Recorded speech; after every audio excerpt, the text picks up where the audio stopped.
Hello and welcome back to the Disconnected. It's Thursday night, which means it's time to get reconnected. And of course, getting reconnected with Hunter. Hunter, it's been a while. Thanks for hanging out tonight. Oh, yeah, I'm happy to be here. Thanks for having me. Josephine checked in early, so let's answer her question first. New watches since last: Waxwork, Almost Rainbow, The Toxic Avenger, Man Who Thought Life, and a Life Less Ordinary. Have you seen any of those, sir?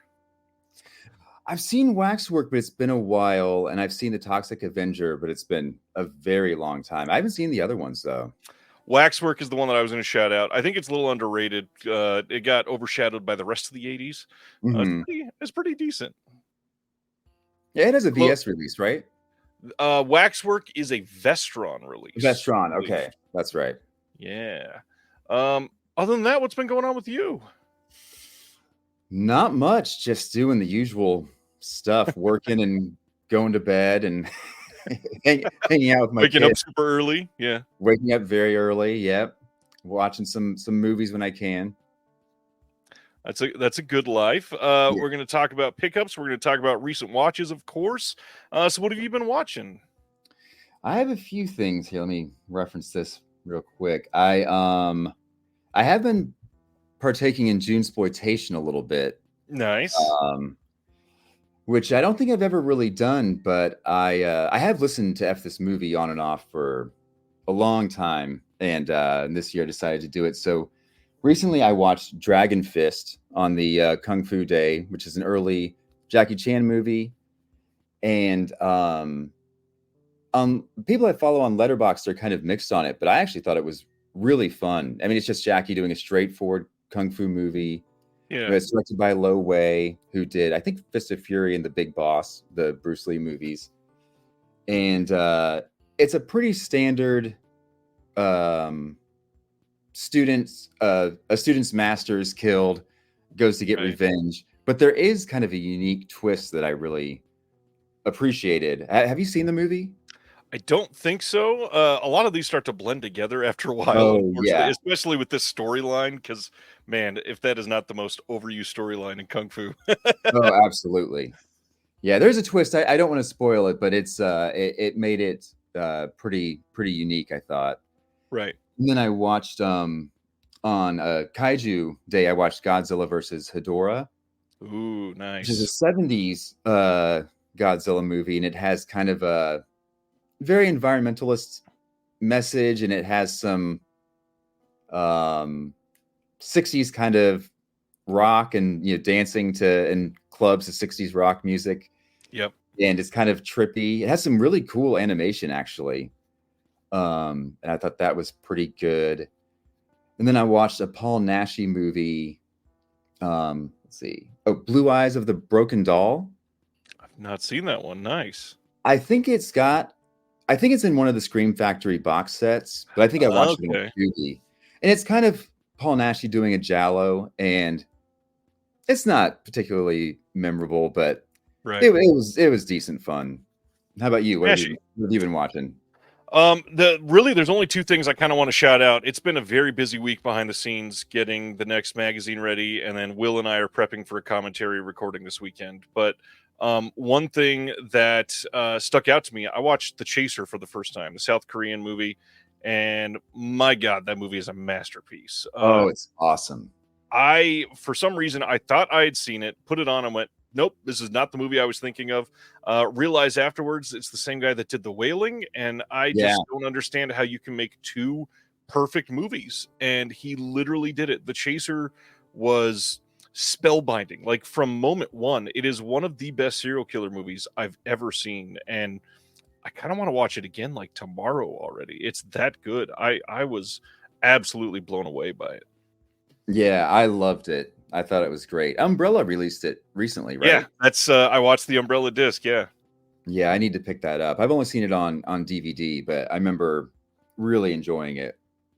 I'm hoping somebody starts putting some of these out in the States that are a little unheard of. I mean, he's got some older films even than The Chaser that I think would be great to, even if it's Welgo. Like, I know Welgo does a lot of the Asian releases that go underseen, but quietly they've got a really great catalog, and I hope people check them out because great movies. The other big thing that I want to shout out is looking out for short films, like not anything specifically, but man, I've been filling up some of my time with the Criterion Channel doing short films that they've got. Um, Netflix has a couple shorts, not many, but they've got some. YouTube has a surprisingly large number of short films from Mhm. directors that you know. If you go look on IMDb at a director that you like and you see that they've got 3 shorts, just go Google it. A lot of times you will find it, on YouTube or on a public Vimeo link or something, and you can just watch some of these things that they used as stepping stones to get to what you've come to know and love, and they're great a lot of the time. They're super unheralded too, because people really only care about features, but shorts, Yeah. sometimes shorts are just great to just chill out with. I would Yeah. love to see a boutique really start to focus on shorts. Yeah, I haven't watched many shorts in a while, but I will say I really enjoy some silent shorts. Like with Buster Keaton specifically, I actually Yep. prefer a lot of his shorts to his features. And maybe I don't have the maybe silent movies don't hold my interest as well, and maybe that's why shorts work a little bit better for me. But Right. I do think I don't know, his stuff just works in shorts really well. David is asking, is the Umbrella release of The Chaser the only Blu-ray? At the moment, I believe it's the only legitimate Blu-ray that is in print. I know France had a Blu-ray. I don't think it had English subtitles. And then there was an Italian Blu-ray that's kind of gray market, probably not licensed. Stan is saying Guyver has been delayed again. This is not entirely true. It sounds like, Stan, you probably ordered through Amazon and you got an email saying it was delayed to July 2nd. That's not entirely true. They are just delayed through Amazon. If you order through a boutique, they've already been sent to all of the retailers, and they should be shipping out literally within the next week. Got that update today from Bureau himself over at Unearthed Films. Speaking of Unearthed, any pickups you want to highlight? Something you got in recently? Yeah, I only have one. I did get the Game of Clones box set, and I'm so excited to have this. I will definitely be diving into this. I've seen a couple of the movies, but in the set, but I haven't watched the documentary yet. So yeah, I'm definitely looking forward to getting into that. I don't think I've seen a single movie from the set, so I really want it. I've not bought it yet. God, stuff is so expensive right now. There's so many releases. Oh yeah, it's tough. It's really tough. Which is why I'm super excited to share nobody else is going to be able to take advantage of this, but a stack of free releases. I got in my contributor copies from TerraVision, an old Kung Fu master. This one, I did a visual essay on Cecilia Wong with Sean over at the Food for Thought podcast. This one, Erica's in the chat. Erica and Lance from Unsung Horrors did an incredible visual essay on this, and I edited that one for them. Satanic. This is a wonderful Danger Diabolic-esque type of film. Hired a Eugenio Ercolani from Italy to handle this entire disc, and it's really great. Just a very stacked disc. And when you think of TerraVision, a lot of people don't think of the type of extras that we got on this. But I mean, we get a commentary with Eugenio Ercolani, Troy Howarth, and Nathaniel Thompson, and then a visual essay by Alexandra Heller Nicholas. That's like half of all of the great contributors in just 2 extras on this disc. Yeah. Definitely recommend this. If anybody has not picked up the Papadopoulos disc from TerraVision, I don't even know what to say yet. There is a visual essay on here that I can't even share with anybody because of the contents of it. But I will just say, if you've not been introduced to Dr. Roderick von Bustier, you should probably check that out. It's one of the best visual essays we've done yet. And then, speaking of another contributor, River, this is the first Graveface title through TerraVision. Spaghetti, who you'll probably see in the comments all the time. He wrote the visual essay on this, and we edited it for him. And I just got to shout out Chloe's artwork. That is just amazing. And she's going to be doing the artwork on all of the Graveface titles. Love this disc. Love the design on this with the whole belly band idea, and then all of the information on the back there. But the big one for me, Nail Gun Massacre. I know a lot of people hate this movie. I've seen this movie now probably 30 plus times, and I like it more each time. We did a commentary on this, Will and I. I also did all of the brand new interviews on this, which there are 5 or 6. Honestly, I've lost count. There's also an Alexandra Heller Nicholas visual essay on this. There's another new commentary on this. This is in 4K. This is not going to be topped ever. This is by far the best release of Nail Gun Massacre. Everybody should check it out because it is absolutely amazing. Yeah, I feel like I'm bragging, but man, we put a lot of hard work into those. I hope people check them out. I'm not just shilling for TerraVision. I'm shilling because this is one of like my favorite stack of discs in a long time from one boutique. This is insanity. I did get an old Kung Fu Master a couple weeks ago. Did you watch it yet? I haven't watched it yet. Okay, so fair warning, it doesn't look great. But it's one of those like we rescued it. This thing, It is amazing that it's got a release, and even more so for the one that's about to come out. That went up for pre-order this month, and that one is available, and it's got a Frank Jang commentary. So if you really love Frank Jang, that's one that I definitely recommend people check out because it's going to be good. And I misspoke. It's not up for pre-order yet. Hey, we got one coming with Frank Jang on the commentary. That'll be coming soon. Nice. Anything else going on? Any news that you think we should talk about? Because I've got a couple if you don't. No, I don't really have any topics.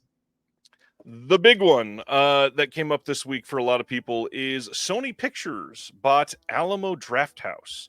Oh, I did hear about that. This is a big deal because this is the first time that this has been, first off, legally able to happen in 71 years since the antitrust law against studios being able to buy theaters went into effect. And a lot of people didn't realize that got rescinded in 2020. And so this is made to be in place so that studios can't literally control what the theater plays. It's more of like a free play, everybody open market type of situation. And so now we're in a situation where we don't know what's coming. Their press release, of course, says they're going to stay out of it, and they're going to maybe push like some Crunchyroll situation on some of these theaters to get some more Asian cinema, anime type of things playing into the Alamo. Yes, this could go either way. I'm definitely not excited about this. This is kind of like when Criterion got bought a couple months ago now, and it's one of those things where they're going to say not much is going to happen, but it's inevitable. Something is going to happen. It's being bought by literally one of the largest companies on the planet. So, yeah, it's interesting. Didn't several Alamo draft houses close in Texas recently? Like something like 5?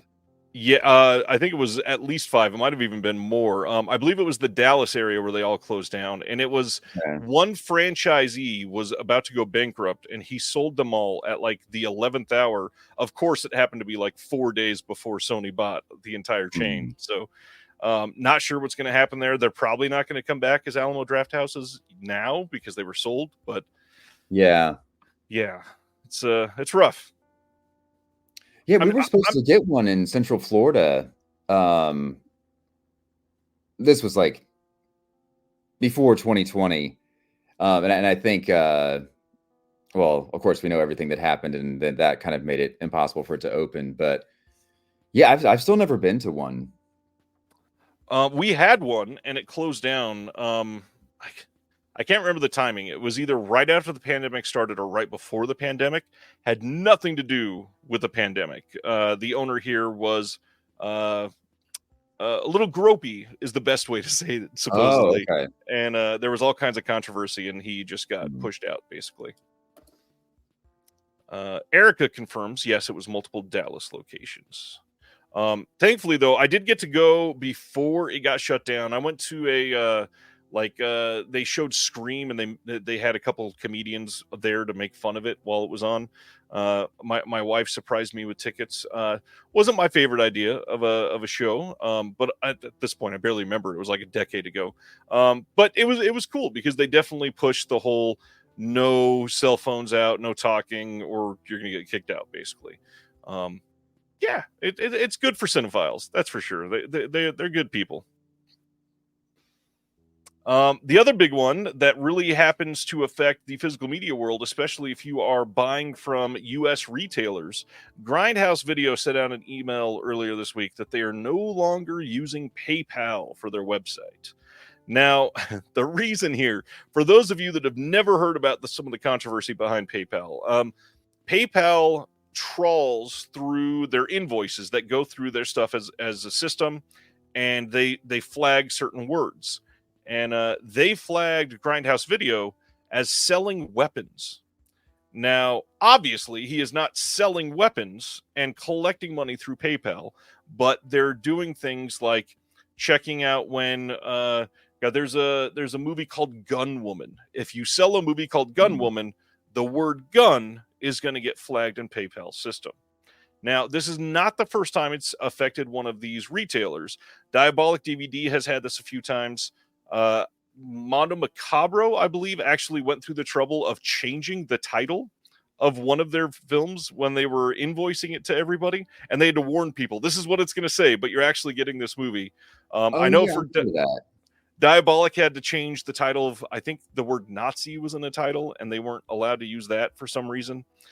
All that to say, PayPal is predatory, and they will hold your money hostage for months, and you can't do anything about it. So it is rough, and now we're at the situation where Grindhouse is just done with PayPal. There's a couple other servicers, but all I'm getting to with this is that this could happen to all of the retailers. Keep your eye out, pay attention, support small business, because this is getting crazy. Like, we don't need to have retailers being so prudish about physical media that they can't sell a film called Sex Apocalypse. There you go.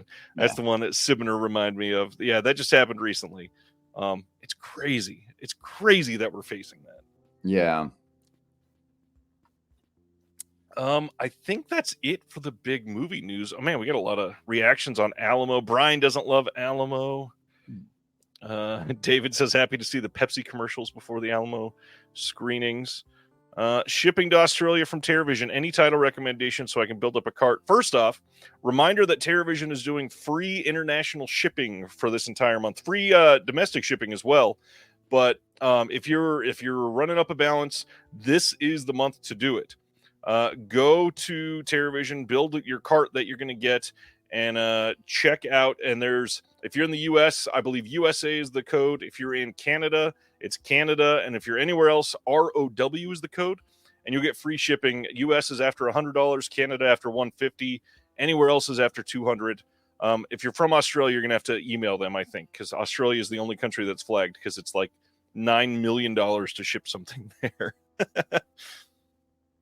And Craig says, this is why we don't keep a PayPal balance. I transfer the funds to our bank account nearly daily to avoid them holding a pile of cash hostage. Yikes. Yeah, gosh, I'm so done with PayPal. I hate how they do that. Anyways, let's get to announcements. Anybody before we do anything else? I feel like there was something else major that we should have talked about, but I can't think of it. So instead, let's talk about something major like ShawScope. All right. We got a special announcement from Arrow this last week, coming on November 25th in the UK and the 26th in the US and Canada. ShawScope Volume 3. Nice big green box. How do you feel about the green? I think it looks pretty nice, actually. I think it'll look really nice with the other two boxes, especially. Yeah, I think so too. So this one, we've got, again, I think it's 14 total films. We've got the One-Armed Swordsman trilogy, directed between 67 and 71 by Chang Che, made household names of stars Jimmy Wang Yu and David Chang, set the gory template for many of the films to come. Many wuxia films focused on female protagonists. 3 are found in this box. Ho Menghua's Lady Hermit with Cheng Pei Pei, Chor Yun's scandalous intimate confessions of a Chinese courtesan, and Chen Kang's all-star epic, The 14 Amazons. Next, Chor Yun adapted several novels by consummate wuxia storyteller Gu Long to the big screen, 4 of which are collected here. The Magic Blade, Clans of Intrigue, Jade Tiger, and The Sentimental Swordsman, all starring Tai Lung. The wuxia genre evolved into unexpected new directions, with the chivalrous knights errant replaced by conflicted anti-heroes, as seen in Sun Chung's breathlessly exciting The Avenging Eagle and Boxer's Omen Goremeister Kwai Chi Hung fatalistic masterpiece Killer Constable. Finally, 80s excess reigned supreme in Taylor Wong's Buddha's Palm and Lu Chun Ku's Bastard Swordsman. I know that you've seen at least 2 or 3 of these. What are you looking to in this? Oh, well, Bastard Swordsman is amazing. I love that movie. And also Killer Constable is great. And that director, he did Corpse Mania and The Boxer's Omen. And I think this is maybe the closest thing. It's really the only non-horror title I've seen of his. Right. But it is spectacular. And I've heard Avenging Eagle is really good.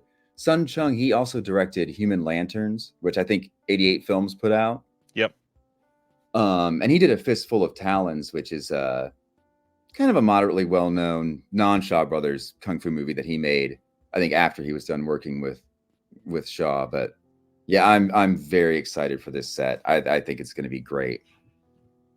I wanted to remind to everybody that I interviewed James Flower from Arrow earlier this year, and the biggest hint about this box set that he gave is that it's going to be much more limited than the first 2, because the first 2 sat on the shelf for too long. You can still get the second one limited right now for I think they just put it on sale for like $60. So I have a feeling this is going to go out of sale much quicker than the first 2 did. Unfortunately, a lot of people thought that he had hinted that there was going to be a big horror focus, as Brendan is commenting here. And I believe that came from a Twitter conversation, just that they were going to be putting more horror titles in another Shawscope box. And I believe there's rumored to be at least 2 more Shawscopes coming after this. Now, that's I'm not saying that's a guarantee, but I believe they had said before, just kind of rumor mongering here. I believe they said there is a volume 4 and volume 5 coming. If there is a horror one, I kind of hope they do the entire box horror and do some like very horror focused box art with that, because that would be pretty rad with the rest of them. I would love if they did a horror set. There's a Shaw Brothers horror movie called Hell Has No Boundary. Nice. And I've only watched it on YouTube with no subtitles. And it's the movie, it doesn't really require, the dialogue's not essential to enjoy the movie. But I would love to just see that in a nice scan, because it is a pretty wild movie. There are, God, if I don't know the number offhand, do you remember the estimate? Isn't there like literally 750 Shaw Brothers titles or something? It's something like that. Yeah, I'm not sure exactly what it is. It is crazy to me that an entire studio system is suddenly getting all this love. And granted, I guarantee they've lost a lot of the negatives, and we've lost a lot of material, and we will never get all of them. However, it would be nice to get as many as we possibly could, of course. Mm-hmm. All right. Geez. Brian says closer to 1,200. That's insanity. 1,200 titles. Let's see. Hell Has No Boundary is a banger. Now, if they did something where the long box was 2 square boxes magnetized together and you could decide how you want to display it, that would be nice. Vinegar Syndrome just patented that. Thanks, Sibner. All right. This is available for pre-order now. You can get this on Amazon UK, Amazon US, Arrow Video, Diabolic. I believe it's up on Grindhouse and Orbit. There's 1 or 2 other retailers in the UK. This should not be something that is hard to get, and until after November. They probably have not decided how many they're going to print until after they look at all the pre-orders, and then when, I don't know, October comes around, they'll call in and say, hey, we got this many pre-orders, let's do 15% more than that and print that many. So it's that time. This is, if you are a Shaw Brothers fan, it is the time for you, that's for sure. Yeah, I pre-ordered this day one from Diabolic, so Nice. And it's what was it, 140? Is that what it's going for yes. everywhere? Mhm. That's not a bad price for 14 movies. That's Yeah, I know a lot no, of it's not people look bad. at this and say it's expensive, but $10 a movie with a lot of good extras. I think most well, and I guess I should point out the big deal about this box set compared to the first two, every single film has a new restoration. That was not true for the first two box sets. Every single film in this one has a new restoration, which is wild that they're able to do that for 14 of them. Yeah, and I'm sure there's going to be a book, and it does. They haven't announced like commentaries and stuff like that, have they? No, generally they will. Well, actually, they might reveal that at the end of this month or Okay. in the month where they're announcing all of the November titles. Okay. All right. So that is Shawscope Volume 3. Next, Kino announced August 20th.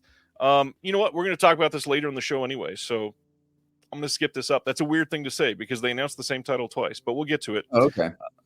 July 16th, Warner Brothers is releasing a 4K of Game Night. Have you seen Game Night, first of all? No. Mm-mm.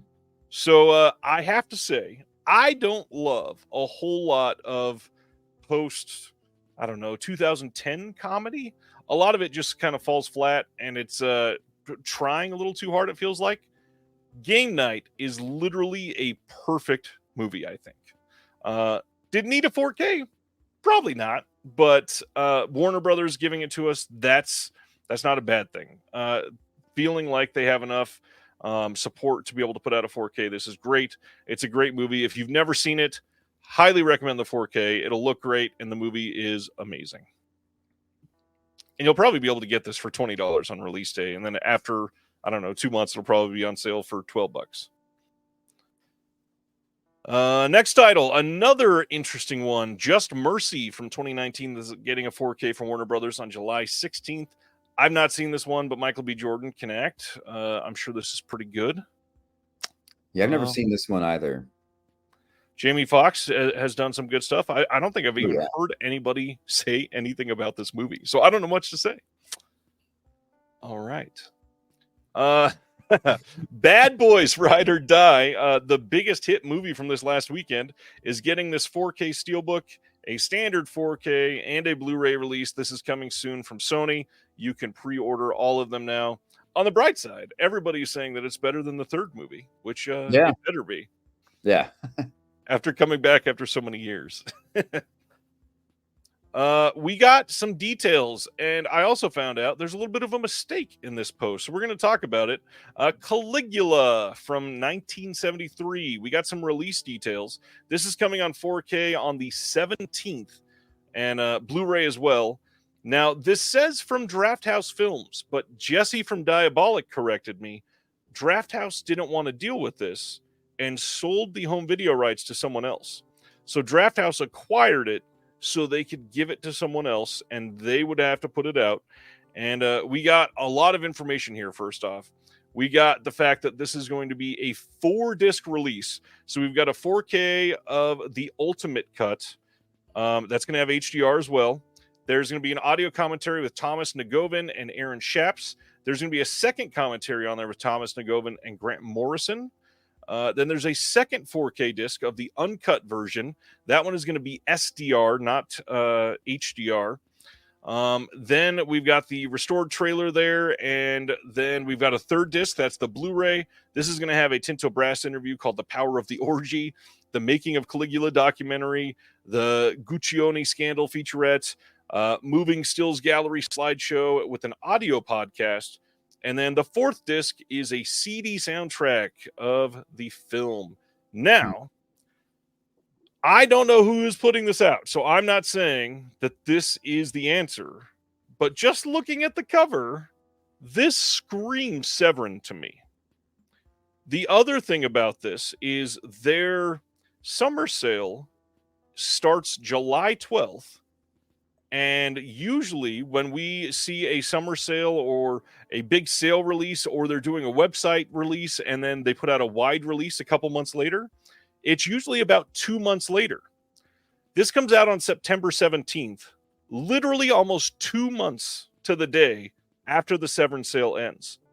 Is this a part of the Severance sale? I'm not sure, but this looks a lot like the Severin art for the other Caligula films they did, and it does feel very Severin to me. Now, there's no Severin branding in this mock-up, but it is just a mock-up.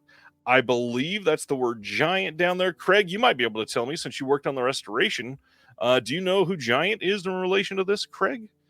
But other than that, who knows? This could be Severin. This could be Vinegar Syndrome. This could be anybody else. I'm very curious to see who's putting it out because it's not Draft House Films.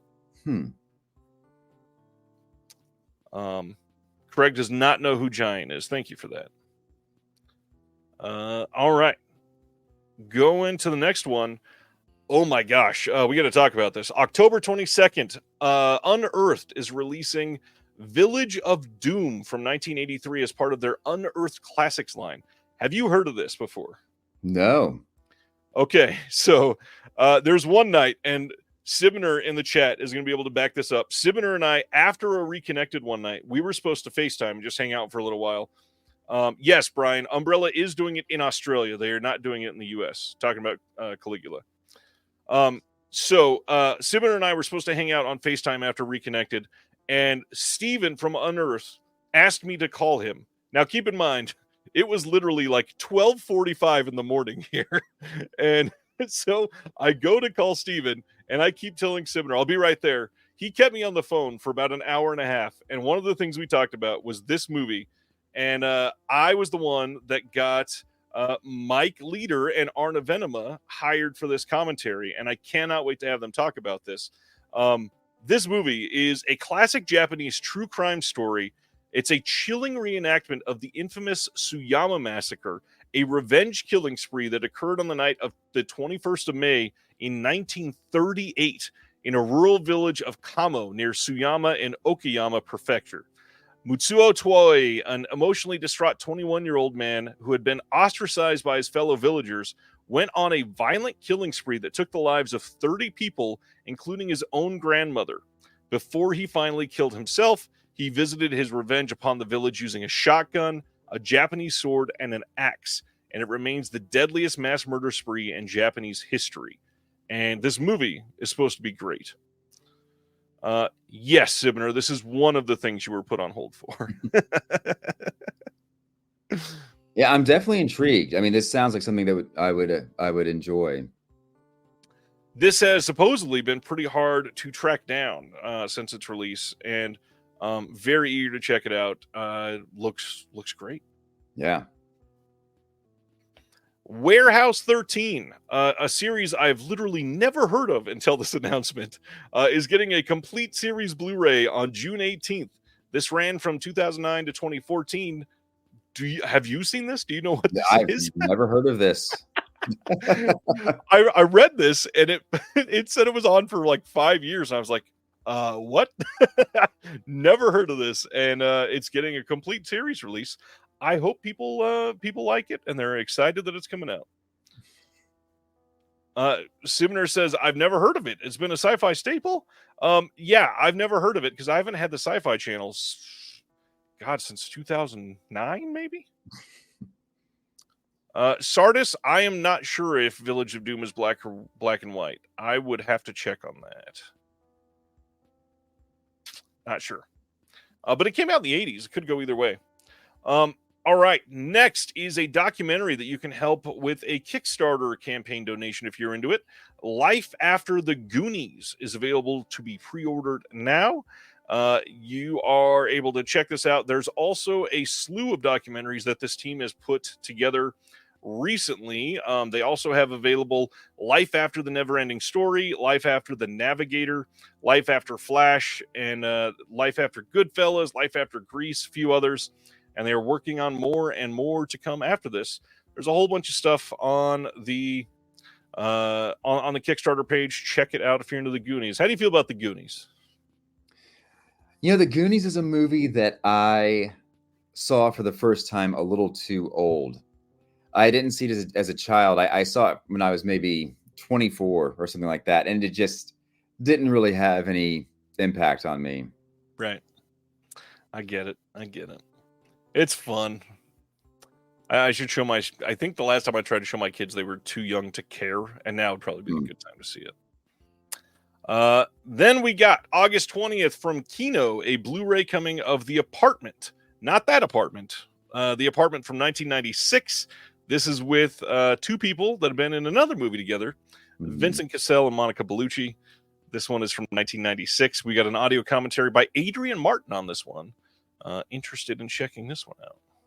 Yeah, I mean, they're both great, so yeah, could be absolutely great.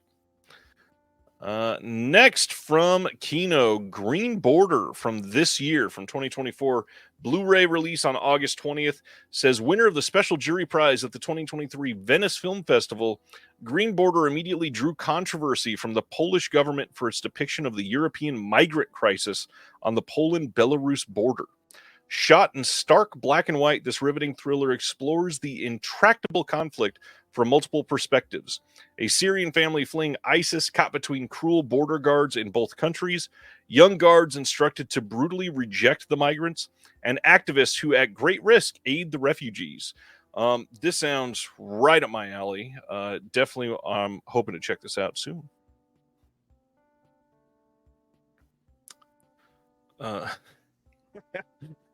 Dustin commented, my kids are holding raves behind closed doors. They're definitely ready for the Goonies. For anybody that doesn't know the context behind that, my wife posted a video of them having a rave in the bathroom before school this morning on Facebook. Thanks, wife. Next, August 13th on Blue from Kino is Nicholas Nickleby, all the way back from 1947. It's an Ealing Studios release. Got quite a bit of names in this one. This one will have an interview with the BFI Dickens season curators Adrian Wooten and Michael Eaton. Then also they've got Nicholas Nickleby, a 1903 short, courtesy of the Library of Congress. Kind of goes in line with what we were talking about before. Yeah, I haven't seen very many Ealing Studios movies. Yeah, and I've definitely haven't seen this one. But there's some good stuff from that studio, from that era. And they're finally getting some love from Studio Canal, Kino. Kino will probably get eventually most of the same stuff that Studio Canal is doing right now. Then we've got August 6th from Kino, a Blu-ray of Benel and Adama. This is from this year. And it says, Benel and Adama are fiercely in love. The young married couple lives in a remote village in northern Senegal. For them, nothing else exists except each other. But for the rest of their tight-knit village, duty dictates that Adama soon accept the role of chief. The two lovers have their own plans until something in the air changes. The rains do not come. The cattle begin to die. The men leave. The curse weighs on Adama's sense of duty, and the chasm between them drives Benel into a feverish, mystical chaos. This one will have a Q&A with the director, courtesy of Filming at Lincoln Center. And yeah, looks great. Yeah, it sounds pretty interesting. A lot of foreign stuff from Kino coming up. I love that. Then on August 13th, Cohen Media Group, via Kino, of course, is putting out June Zero from this year. And June Zero is based on true events surrounding the 1961 trial of Adolf Eichmann, a principal architect of the Holocaust. Just adding to the wonderfully upbeat round of films that we've just announced from Kino. This one says, this is revisited in a gripping and surprising new vision from American filmmaker Jake Paltrow. Based on true accounts, June Zero is told from the unique perspectives of three distinct figures: Eichmann's Jewish Moroccan prison guard, an Israeli police investigator who also happens to be a Holocaust survivor, and a precocious and clever 13-year-old Libyan immigrant. Entirely shot on 16mm film, Paltrow's vividly textured work brings to life the varied experiences of these characters, emphasizing that the same historical events are often perceived differently by people around the world. Absolutely true. I love that Sibner said he wasn't going to be commenting much because he has COVID, and now you are 8 of the last 9 comments in the live chat. Oh, man. Coming up next, found some interesting things over on the Film Masters website as I was peeking around at what is coming up from them. First, they've got a brand new archive collection limited edition, and then below that it says exclusive 500 copy pressing of a couple films. The first one is this Lady of Burlesque from 1943. This is a Barbara Stanwyck film with Michael O'Shea. And it says limited edition releases are clear cases with a double-sided wrap, packaged with a slipcover, and include a full-color inserted booklet with an essay as well as a commentary. But they are keeping it to 500 copies for some reason, and it will not be widely released. It will, I believe, only be available on their website. That also worries me that this is probably going to be a BDR. Like, BDRs aren't the end of the world, but I know for a lot of people that means they will choose to not buy them. And so they're going to say, yeah, very few people bought them. So yeah, we're going to keep them at 500. This is interesting. This is an interesting move from them, but also it's a Barbara Stanwyck film. Yeah. Keeping it to a 500 print run. That's wild to me. Yeah. It seems like she could, is a big enough draw that they could do more than 500, but yeah, who knows? I think we got one more from that line. This next one, and we don't have release dates on these two, by the way. This next one is Redneck Miller from 1976. This is a rare Hicksploitation film following DJ Miller, a disc jockey in the southern U.S. When Miller's motorcycle is stolen and used in a drug deal, he faces off against local thugs and unsavory characters to clear his name. Scanned from one of the only surviving rare 35mm release prints in 4K. This print was run through multiple rounds of restoration. This regional U.S. feature film has never had a formal home video release ever or been screened theatrically outside of the U.S., and they're only releasing 500 of these. Again, like, that is an odd situation. I feel like these could do pretty well people are starting to love Film Masters. If they've picked these up, I feel like these would do well. Yeah. Jake is saying, we'll try to get confirmation on if these are BDR or not. I was about to comment, but I'll just tell you on the show, Jake, please go out and just tell them to make them widely available instead. Come on. Yeah, this is that's a good point, Sibner. He says, now that's limited edition. It's never had a home video release, and they're only doing 500 of them. That's rough. Yeah, no, pre-orders are not available for these two yet. They've also, I didn't post these yet because I've been looking for information, and I can't find confirmation on any of them yet. But there is something else up on the website, and this one is interesting too. And I guess if you know what the answer is, Jake, feel free to say in the chat here. They also have something called the Archive Collection, and these are films that have come from new film scans. They have many scanned films that have been restored and are the best looking releases to date, but they won't have special features. So they've got like Abbott and Costello, Jack and the Beanstalk. They've got Roy Rogers movie Under Western Stars. They've got Kentucky Rifle. I believe that had a DVD release from someone else. And then they've got It's Love Again with Jesse Matthews. As soon as I get word on what any of these are or what's going to be on them, we will we will talk about them. But yeah, there's stuff up there. You can't order them yet, but you can see that they are coming. And I feel like a lot of them are right up your alley. Didn't Abbott and Costello in Jack and the Beanstalk, didn't that get a release in the last couple of years? I think it got a Warner Archive DVD a few years ago. Like before they started focusing on blue, but I'm not sure of what the year was on that one. Okay. Or was it? There might have been UK release too. Let me see if I can find the answer quickly before I get everything all boring. Jack and the Beanstalk. That did get a US release in 2022 from Classic Flicks. That's right. Yeah, it looked like it was a new 4K scan. It looked really nice. I didn't get the Blu-ray, but I remember seeing like the restoration trailer or something. Scanned and preserved in 4K from 35 millimeter Super Cinecolor Elements. Huh.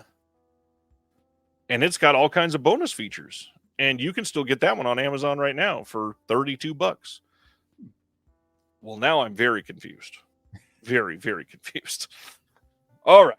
Moving right along. The reason I went to their website, Creature with the Blue Hand and Web of the Spider is coming from Filmmasters on October 22nd. This is their next double feature special edition Blu-ray release. Creature with the Blue Hand was scanned in 4K from 35 millimeter archival elements. Web of the Spider also has a new 4K scan. And for special features, we've got a Creature with the Blue Hand full-length commentary track.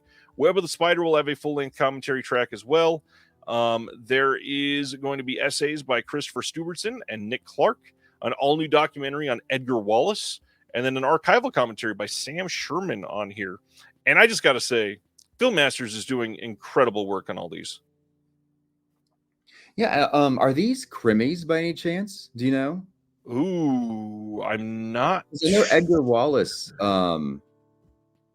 I think that I think he's an author, if I'm remembering correctly. That yes, some of his books were adapted into some. It's one of several German films based on the novels of Edgar Wallace. Exactly. Yeah, and both of these are starring Klaus Kinski. They don't say the word Krimi. That doesn't mean that they aren't. If I remember right, I feel like Krimis started they were more focused in the 80s, I believe. Well, Krimis kind of started in the 60s. They were sort of like pre-Giallo, kind of stylish murder mysteries. I actually think What Have You Done to Solange is a German-Italian co-production, but it's very similar to a Krimi. But yeah, that's kind of an interesting subgenre. Very much is, and we don't have many of them on HD releases. So yeah, I feel like that's a well that we should be diving into for sure. Mm-hmm. July 9th, Mill Creek is releasing Deer Camp 86. Looks like a modern summer camp horror type of release that I've heard literally nothing about. Nothing. Yeah, I've never heard of this either. Web of the Spider had a Garage House Blu-ray previously. Interesting. That is not something I would have guessed for Garage House. Wow. All right. Then Synapse is releasing Mike Mendez's Killers all the way back from 1996.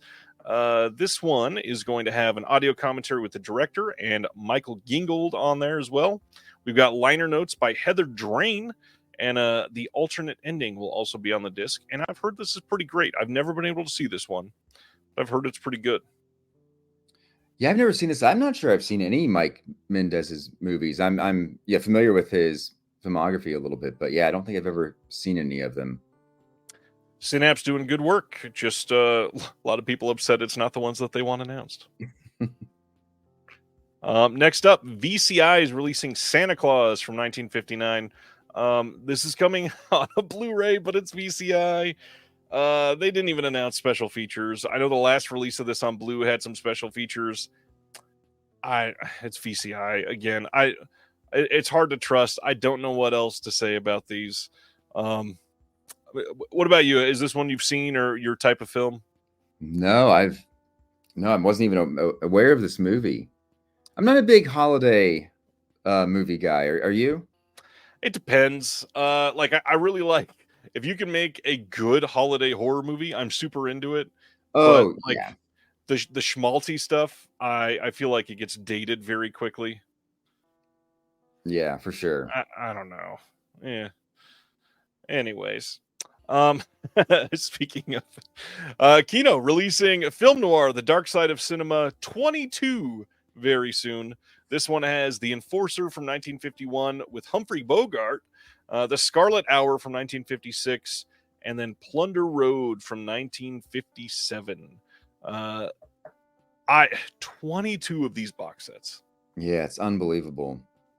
Yeah, I've only seen The Enforcer, which I remember enjoying, but yeah, they just keep I mean, they just keep pushing these out. It's unbelievable.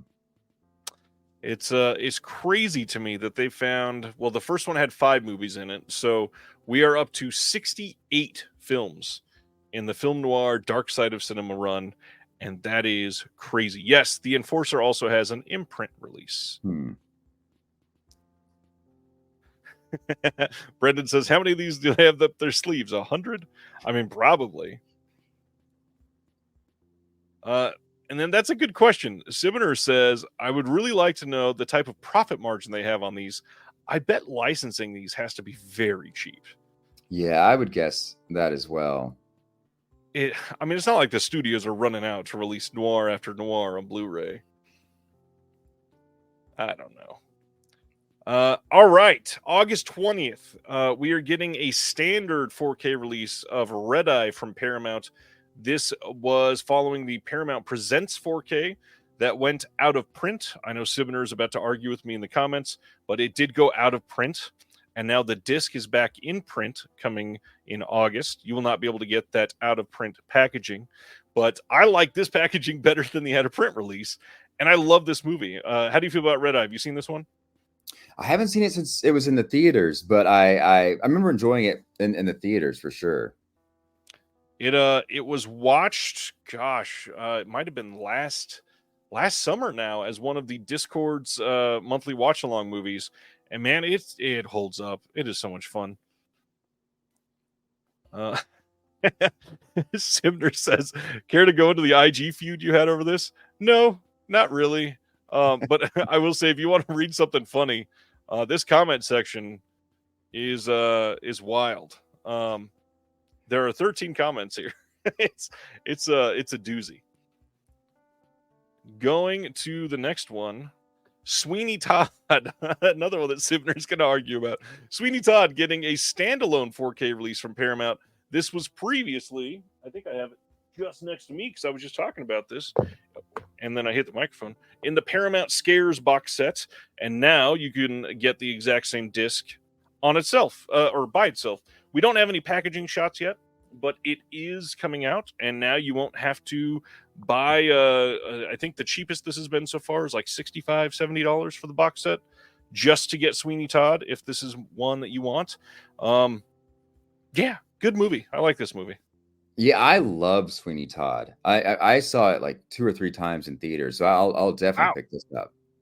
Yeah, and the 4K looks incredible. I got to admit, I watched the 4K out of this box, and even this is going to sound funny because it's the era of bad CGI. Even the title screen, which, if you remember, is blood flowing through some of the sewer nooks. Yes, it's really not great CGI blood, and somehow it looks surprisingly good in this release. But also, this had a pretty poor Blu-ray release, so basically anything was a big step up. Yeah. Boy, Tim Burton after this is he's just done. It's just awful. You don't love the Willy Wonka movie? And what else was that list? The Alice in Wonderland sequel? No, I've heard some people like the Dark Shadows, which I've never seen. But I know some people like that. It's quirky. If you love the TV show, you probably find something to like in it. It was never my thing. Next up, Alphaville is coming on 4K from Kino Lorber on August 13th. This is from Jean-Luc Godard, of course. We get an audio commentary by Tim Lucas on this, and then a whole bunch of archival featurettes. And by a whole bunch, I mean 2. We've got an interview with Anna Karina, and then Colin McCabe intros the film. You got both original French and English audio on this with English subs possible. And this was done on a full triple layer 100 gig disc. Should look absolutely great. I feel like this is one you're interested in getting.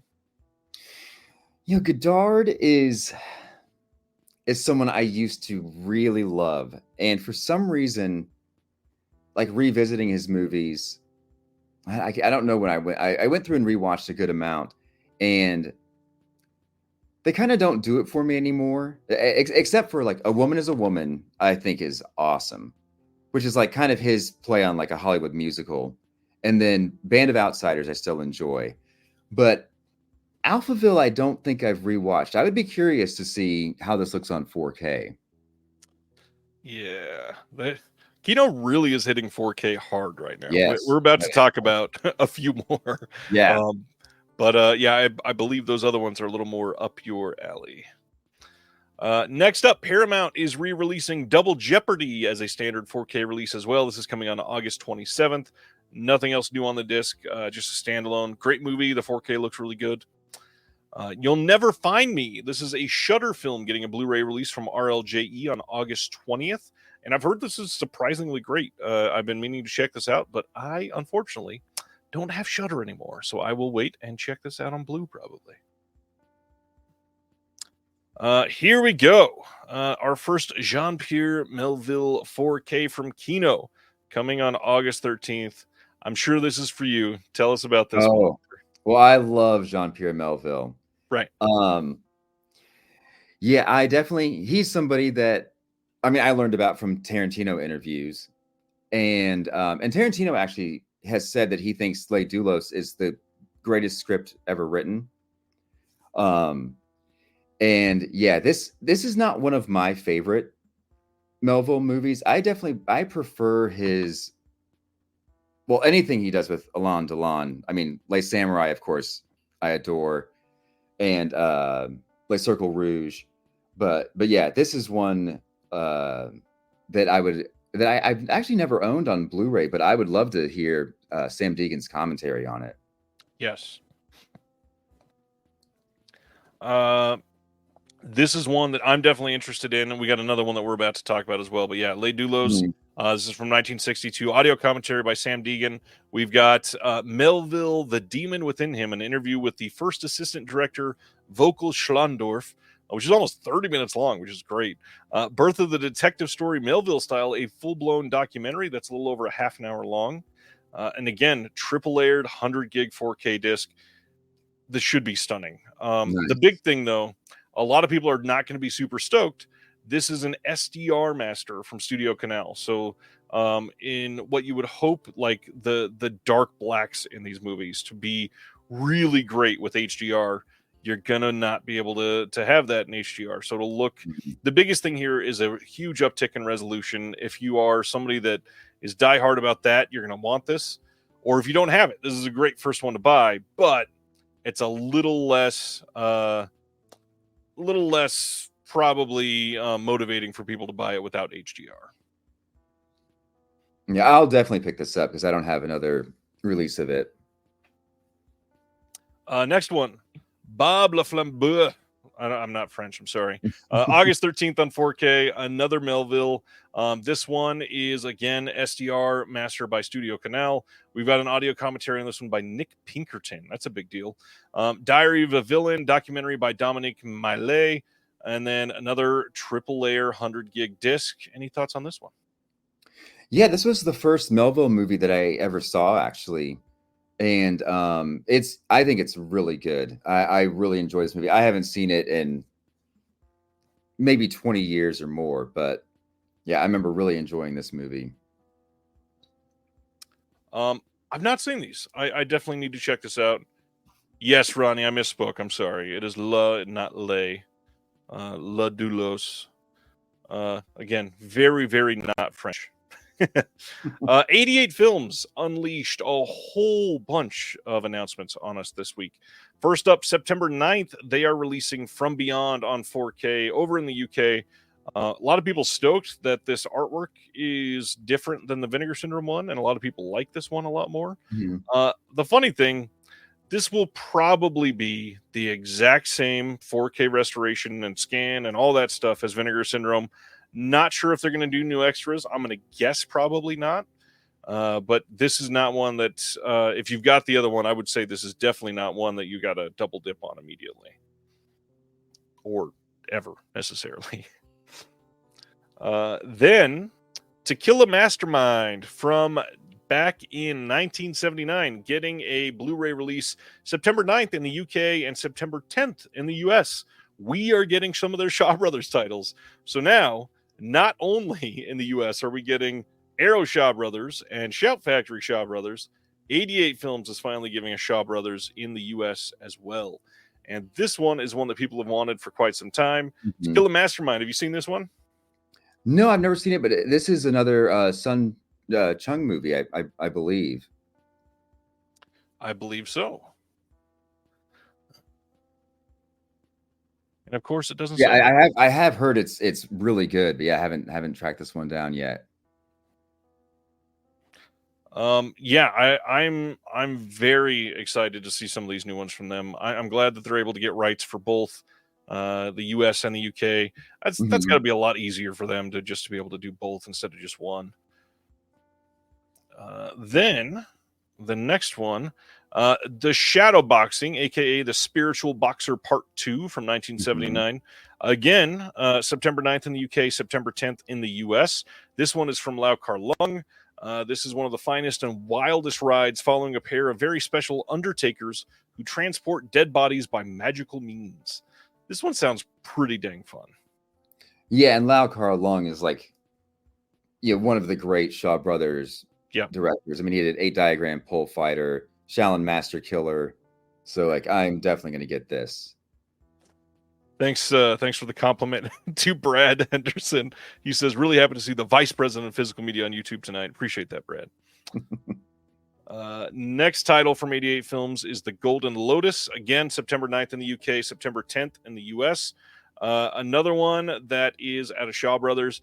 It says, although most famous for their kung fu movies, Hong Kong's legendary Shaw Brothers studio made more than just chop sake, taken from a famously saucy classic novel. Golden Lotus is an epic tale of a passionate and sometimes destructive love affair between a rich man and a poor woman, a potent story of lust and power. And Jackie Chan's in this one of his earliest roles, directed by Uh, Lai Han Shang. Golden Lotus reveals the true strength and diversity of the Hong Kong filmmaking. This is supposed to be pretty good, and I'm glad that this is getting a release. This is one that people were asking for from 88 Films before. yeah, that's cool that they are. We're getting just like a more of a straightforward drama from them as well. Because I mean, it's pretty much just been horror and obviously martial arts from Shaw Brothers in the past. Absolutely. I agree. They've got some good artwork coming this month there, Mhm. Craig. Next title from 88 Films is Tai Chi Master from 1993. This one's got some names you'll probably recognize. Jet Li, Michelle Yeoh. This is getting a 4K release on September 9th in the UK. This is Jet Li is having a year. He's got all kinds of Yeah. good releases coming out. I'm so glad for people that love Jet Li. Shout out to Nick from Movie AV Impulse. I know he's been happier. Like, oh, look at that! I didn't even realize he had commented on this one. Nick of Movie AV Impulse. I should probably look before I shout out. Look at that. Yeah, this is one I've wanted to see for quite some time. 88 Films doing good work, and honestly, a decent cover on this one. Tai Yeah, Chi this Master. movie's awesome. I love this movie, and I love Fist of Legend, which I think is coming out Mm-hmm. this month or next month. It's I'm been hoping delayed that like 2 or 3 times. I'm hoping that they release Wing Chun at some point, which I think also has Jet Li and Michelle Yeoh and is directed by Yuen Wu Ping. Nice. I don't think I've But seen that yeah, one. Tai Chi Master is great. Sweet. Next one. I know this is going to make a lot of people happy. September 23rd, the UK is getting a box set of the erotic ghost story trilogy, 1 through 3. This is from 1990 to 1992. And 88 Films previously put out Erotic Ghost Story 1 in this deluxe limited edition box set. And now they're doing all 3 of them together. Nice big Cat 3 warning on the front is going to get a lot of people excited. This isn't the full art, but hopefully they lean heavily on that Cat 3 side. Yeah, I haven't seen any of these. I do hope that a Chinese ghost story comes out at some point. I think it has a release from oh, what's it called? From a Korean label. Yeah, it's Nova Media, I think Nova Media, maybe. that's right. I It looks really bad. I've got it Really? over there. That's a bummer. It's not great. They are cloudy beyond belief. It is not a great release. I would love a Chinese ghost story, better trilogy release. Then one of the most exciting ones for a lot of people this week, September 23rd in the UK, September 24th in the US, on 3D Blu-ray, and this is going to be on red and blue glasses 3D on the I never say the word right. Is it anaglyphic 3D? Basically, if you got 3D capabilities, every way that you can play 3D, you'll be able to watch this. But we're getting a deluxe limited edition box set release from 88 Films in the US and the UK of a Jackie Chan Magnificent Bodyguards, all the way back from 78. Have you seen this one? No, I've never seen this one. I have not either. This is a good looking box, though, and I'm very glad this is getting released. 88 Films had a very, very nice week. August 20th. It seems like they're putting out like more titles this year than they have in recent years. Do you feel that way? Yes, but also literally everything is getting delayed and delayed and delayed. I mean, some of their stuff has been delayed 2 and 3 times. Not going to tell them to slow down necessarily. Yeah, but let's figure that out. What's going on? Something's up there. Yeah, I did see they had a post today saying that like Project A, the first disc was done, and now blitzing through the second. And I was tempted to say, well, you may want to slow down so that you don't, so you're not announcing the replacement disc program in a few months. Yeah. David said it right here. Announcing a lot, whether it gets released on time is another issue. And they also announced today that they're still working on. I still can't believe they're doing this. The 4K disc of American Pie that is coming. Yeah. I believe that got delayed as well. Then Paramount is releasing IF from this year. IF standing for Imaginary Friends. August 20th, it's getting a 4K Blu-ray and DVD release. And they've got a bunch of featurettes on here, but none of them are longer than 7 minutes. So altogether, you're looking at, 45 minutes of special features, which is a lot better than some other modern studio releases. So not complaining there. But they're really trying hard to make it look like it's got a lot on here. That's for sure. And I've heard this is pretty good. Yeah, that's one I'm just not interested in at all, unfortunately. How old's the daughter again? We've got 2 girls. Oldest is 6 and the youngest is 4. But that's perfect age. They really don't enjoy, like, sitting through a movie is just, especially my oldest daughter, she is just not into it. They like shows, but feature length they just can't handle. I think it was really this last year that my kids were finally like, okay, we're a movie household. I understand. And now they can watch some of these. Then Ezra from this year is getting a release on July 23rd from Decal. And for those that have never heard of it, first off, pretty incredible cast for this kind of no-name flying under the radar movie.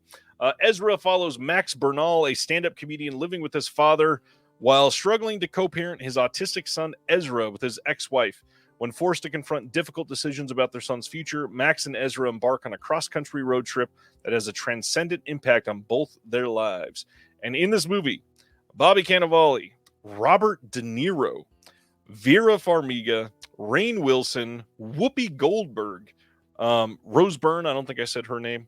That's a lot of names for like a small feel-good movie like this. Yeah. Ronnie says it feels like Bobby Cannavale's in every single movie and TV show. Yeah, I get that. Next up, A24 released or announced a release actually. The Zone of Interest finally getting a physical media release in the US after their Oscar campaign and a couple Oscar wins. This will be shipping on July 19th. Which is a little different than most of their releases. Normally they announce it and it's shipping like the next week, which is why I said it's available. But yeah, this one you got to wait about a month. This is available in 4K and Blu-ray. And on this, we're going to have Alexandra Biersten Kodochevich, edited by Sam Jones. Filming Zone, directed, edited, and photographed by Philippe Skronk. Sunbeams, written and performed by Joseph Wolf and edited by Sam Jones. And then a still photography. And then, the big thing, there was a German 4K that came out for this, and that's one that a lot of people were going for. I think it was a media book.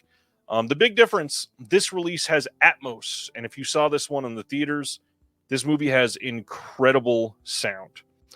So if you've got an Atmos set up at home and you got that German 4K, you might want to consider this, because that's going to be a big upgrade for a movie like this. And I'm usually not one to say, hey, you might want to double dip on this. This is one of those movies you may want to sell that other one and keep this one. And I know it's difficult because A24 waited until after everybody else announced their zone of interest to announce theirs. But Dolby Atmos can do a lot for a movie. Yeah, I still haven't seen this. I really need to, though. It is calling it good is not the right word here. It is something everyone should see. That's for sure. Yeah. Then Wellgo USA announced Ride from 2024. This is coming on August 27th on Blue, and it's a C. Thomas Howell film about raising money for somebody's daughter's cancer treatment. So he unretires from bull riding to go try to raise money. Yes. And it comes out in theaters this Friday? Yeah, it's not even out yet. They've already announced the physical release. Oh, wow. Okay. Then Creepypasta, which is a Screambox exclusive title. Bloody Disgusting and Cinedigm is releasing this on August 20th. This is an anthology horror movie about viral short stories that most people have read on the internet at some point late at night. And I've not seen this, but it sounded good. So I looked it up, and this is one of those titles where literally every single review I found said, this is one of the worst things ever. Don't watch this, which makes me sad, because that's a fun idea. Yeah. Yeah, have you seen Channel Zero, the TV series? Show, right? I watched, yeah. I think I watched either the first season or most of the first season, and it's pretty good. Yeah, and they're all based on creepypastas. Yeah. Yeah. Craig says, worst title ever. Craig, it's an internet thing. It's not a bad title. It's actually a really great title. TerraVision could have had it, and they passed on it. I'm glad we did. Going to the next one. The Meg from 2018 gets another 4K Steelbook release. I didn't love this movie, but I gotta admit, this is a pretty Steelbook. Yeah, it does look pretty cool. I'm not normally one to be like, oh my gosh, but this is a pretty good design. I have no desire to get this, but that should have been the first one that they released. Channel Zero gave us the director who released the first Omen. I did not know that. Oh, I didn't know that either. Then 88 Films announced one more. Libido, The Urge to Love. This is a Max Pikas film, and just a reminder, I know some people were excited about this. This is the title that's going to be in the Mondo Macabro drop that is coming out next Thursday. So, hey, as a warning, since we won't have a show before this next one coming up, next Thursday at 9 a.m. Pacific, noon Eastern, you'll be able to order the next limited edition drop from Mondo Macabro. You got 2 releases coming out, and Jared did say they should be priced somewhere between $35 to $40, probably closer to $35 each. So if he does a bundle again, let's see, I'm probably guessing, I don't know, 65 plus shipping, so it'll probably come out to 70 total. Yeah, you can get this in the UK. Releases on September 9th. All right, so here's the one that we were talking about earlier that we were about to talk about. Kino releasing 2 titles from their Kino cult line on August 20th. The first one is The Food of the Gods from 76. The next is Empire of the Ants from 77. You will recognize these because they had previous releases from Scream Factory. Food of the Gods is number 10 on the Kino cult line, and Empire is number 11. Food of the Gods has a new commentary by the late Lee Gambin and John Harrison on it. There's also a archival commentary by Bird-Eye Gordon, and then some interviews and radio spots and all that fun stuff. Empire's got a new audio commentary by David Del Val and Michael Verratti, and then the Bird-Eye Gordon commentary for that, and a bunch of other stuff. There are going to be five Kino cult titles releasing on August 20th. That is a lot. We're going to be talking about two more of them in just a minute, but one of them is not going to be announced until tomorrow or the next day. I'll just let you all in on the secret now. So we're going to be talking about it next week anyways. Kingdom of the Spiders is the 5th Kino title coming out on August 20th. But yeah, that's a lot to drop in one day. Yeah. I still haven't picked up any of the Kino cult titles, actually. I almost did. Did they release Lorna the Exorcist? Yes. Yeah, I almost got that, but ended up passing on it. Sibner, I think you're saying what happened to the Nazi lady movies? Or are we talking about Ilsa?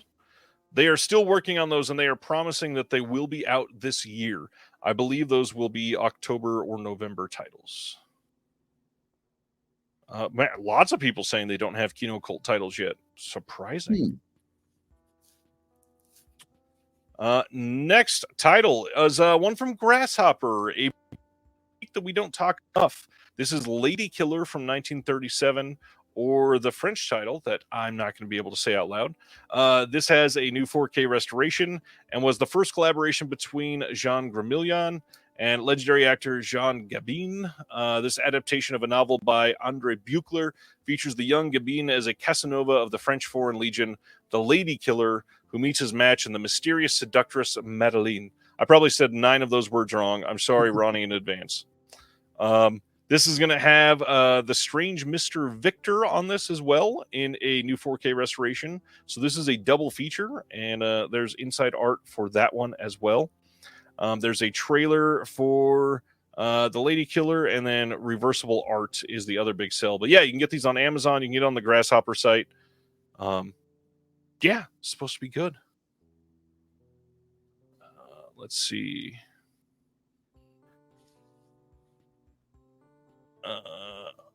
Brad says, I hope Kingdom is UHD, which I don't think it is. It is not. It is Blu-ray. The Ilsa films are the ones I'm looking forward to. There have been too many Spider families announced. Anyways, this is from 1937 and 38. So check out Grasshopper Film. We don't talk about them enough. They do really great work. Let's see. Hey, the Physical Media Advocate. Let's talk about that for a second. The Videotech in Los Angeles on North Figueroa, you can get these in stock now. You should go check out that store. It's supposed to be great. I plan on visiting there when I go to LA next month. The big thing is we got our newest issue of the Physical Media Advocate dropping this weekend. And it's going to be in stores about a good 10 days to 14 days after it comes out on Amazon. So if you want to get it in person, support the stores, wait the 10 or 14 days, please. The stores would love to see that. And I gotta warn you, I was already telling Hunter about this, but literally about 4 minutes before I jumped on here, I was finishing up this issue that we are submitting it tomorrow morning. This newest issue is almost 55 pages long, which is double what it was last month. And it is an incredible issue. Incredible. I hope you guys are excited because it's going to be a remarkable thing. Cover art will be revealed on Saturday. I will let everybody know about those. It is by far the best thing that we've put out.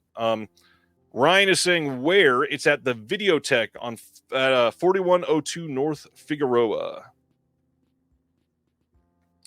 Brendan says that place blew my mind as well when I visited LA. They have the best rental collection of cult stuff imaginable. Nice. Thanks, Craig. All right.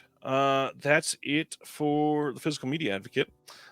Ignite Films. This is only the second title they've announced so far. They are releasing the story of G.I. Joe from 1945. This is coming on July 25th on Blu-ray and DVD. If you want a slipcover, you got to buy it from their website. It will not be available anywhere else. You can get the Blu-ray anywhere just without the slip. The first 250 orders get a 16 by 20 poster, and there's still a chance you can get that one. This was just announced this morning. I'm not sure if they've done 250 of this yet, but you might want to check. This stars a young, for once, Burgess Meredith and Robert Mitchum. I have never seen this one. Is this one you've seen, Hunter? Yeah, I have seen it. My grandfather was in the army. He was a career military man, and he retired a lieutenant colonel. But he thinks this is the most realistic war movie Wow. ever made. Yeah, this is That's one of his favorite movies. So I've seen it a few times as a kid. It's been a long time. very interesting. Yeah, but We've I got love Robert Mitchum though. He is the greatest. He's always amazing. We got a new video essay on this by Scout Tafoya. New interview with Bill Wellman Jr. New featurette on the restoration, which I would love to see more boutiques take that up. Craig, if you're listening, we would love short documentaries about the restorations that you guys do. Just to hear the story behind how the print got there and how much work you had to go through. It only has to be, 4 to 6 minutes. We would love to see it, I think.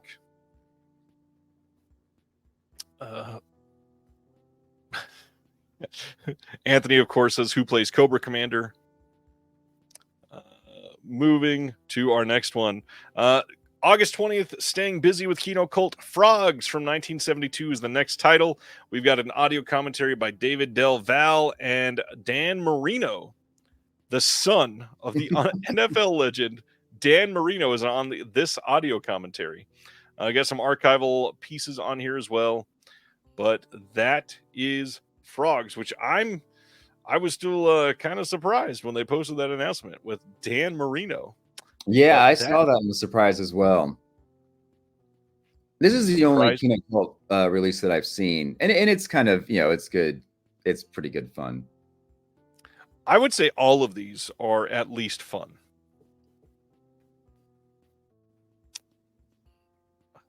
Craig says you would never have time to do the docs.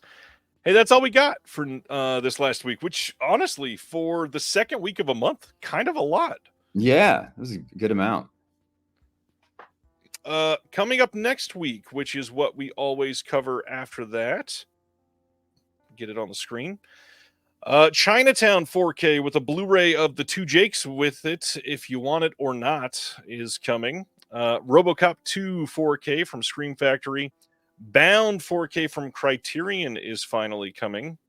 And then we got the remake of RoboCop 4K, Mr. and Mrs. Smith, the Hitchcock from Warner Archive, is next week. American Gigolo 4K. A lot of people are getting that in already. Hearing it's not a huge step up from the Blu-ray. I got to check that one out. Beverly Hills Ninja finally coming to HD.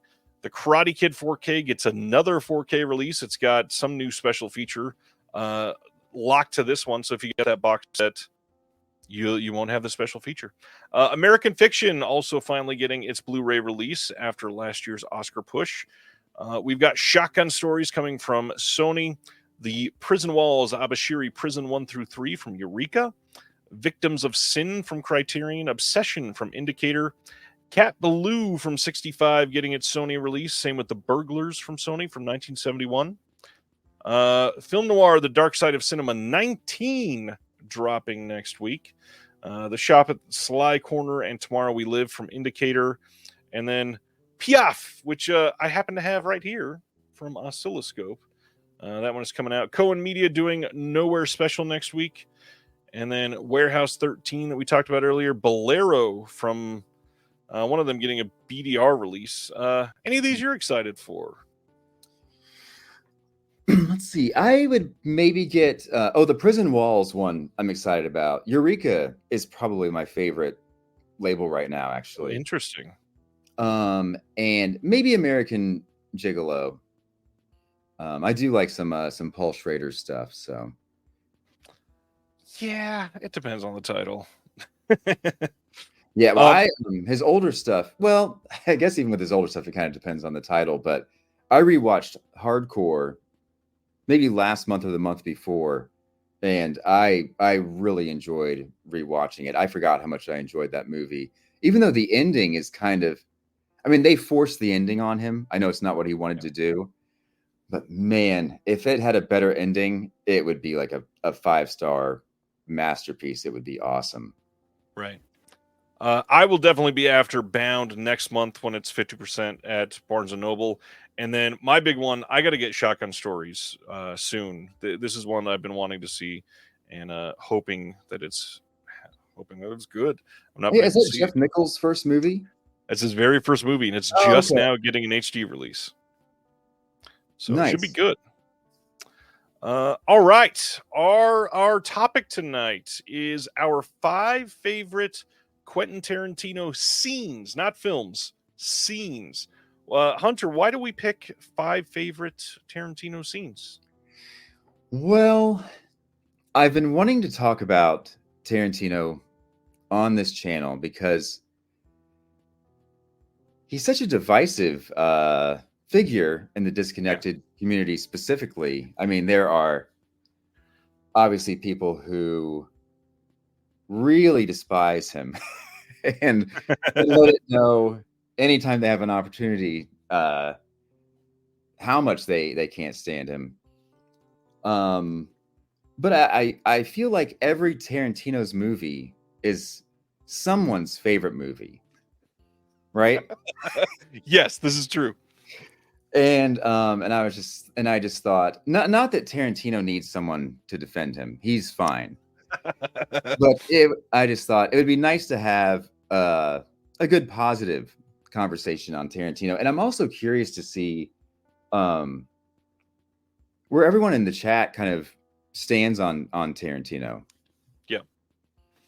This is a filmmaker that people pretty much seem to either really love or are like fed up with him or Yeah. despise him. I don't want to use like hate or despise or dislike with a passion, but usually they're like, this is not someone that I'm excited to go see something from. And I will admit, I think I've seen, since I was of age to go to the movie theater by myself, I think I've seen them all in the theater within a week or two of release. And this was fun to think about. I mean, he's made a lot of really great movies, but the fun thing is he is straight ripped off a lot of very specific scenes. And so a few of these, I believe, are kind of stolen from other films that may have done them differently, may have done them in a way that inspired him. He's changed the way that he's gone from like taking an entire story to now he kind of takes bits and pieces from a lot of different things to inspire a full coherent story for him. How do you feel that he is in his career right now? Like for Once Upon a Time with Hollywood, where do you rank that in his filmography? Oh, for me, it's number one. I love Once Upon a Time in Hollywood. I think it is. I will admit it. Like, no, I don't think he has a perfect movie. I don't think he's capable of making a perfect movie. But I do, and like Once Upon a Time in Hollywood starts off a little rocky. Like, I don't love the scene with Pacino and DiCaprio, and then coming back to, DiCaprio's character's previous work. But it has, I think, the highest highs and is the most entertaining throughout for me. So yeah, that would definitely be my number one. So that's very indicative of his career for somebody that loves him as a whole. I mean, the fact that you can literally say his newest film is your favorite from him, that's a big deal. There's a lot of filmmakers I would not say that about. Most people have loved Spielberg growing up, but most people, their favorite Spielberg are decades old. And so when you can look at something from Tarantino, which is now, gosh, we're going on 4.5 years old at this point, I believe, something like that. And that's your favorite. That's a big deal. Yeah. You know what? I actually do have to use the restroom real quick. Take your time. We'll talk about Tarantino. I will be right back. You're fine. Let's see. Have a good night, Humboldt. Craig says Once Upon a Time is definitely his most mature and restrained film he's done since Reservoir Dogs or Pulp. Franco and Mika have entered the chat. Amen to that. That's for sure. Silence favorite is Django. That's interesting. I don't think many people would say that Django is their favorite Tarantino. That's a good pick. We're definitely going to talk about Django tonight. Sibner says Scorsese won Best Director for copying an entire film And that's not even the one that he deserved it for. I think most of us would probably agree with that. Stan says Michael Madsen and the cop and Reservoir Dogs, definitely a favorite scene. Not many people would say Inland Empire is David Lynch's last. Not many people would say Inland Empire, David Lynch's last film, is his best. Interesting. Django is pretty damn great, says Eric. Yeah, the whole movie critic thing getting canceled is rough. Yeah, Jackie Brown, I think, was underrated for a very long time. And now there's a lot of people coming out to love Jackie Brown, which is very, very nice to see. I'm kind of curious what people think are going to be on these lists tonight. But now that Hunter's back, it is time to begin our list. So let's go into it. First up is going to be Hunter's number 5. Here we go. All right, so Kill Bill is like maybe the most important movie, like for me as a movie fan, because I wasn't exposed to. I mean, we've talked about this a little bit. You know, I grew up very strict parents, like wasn't allowed to watch PG movies until I was 17, and when I saw Kill Bill in theaters, I had literally never seen anything like it. And Tarantino's interviews during that, like his press tour, basically, that's where I found out about Dario Argento, Lucio Fulci, Shaw Brothers, and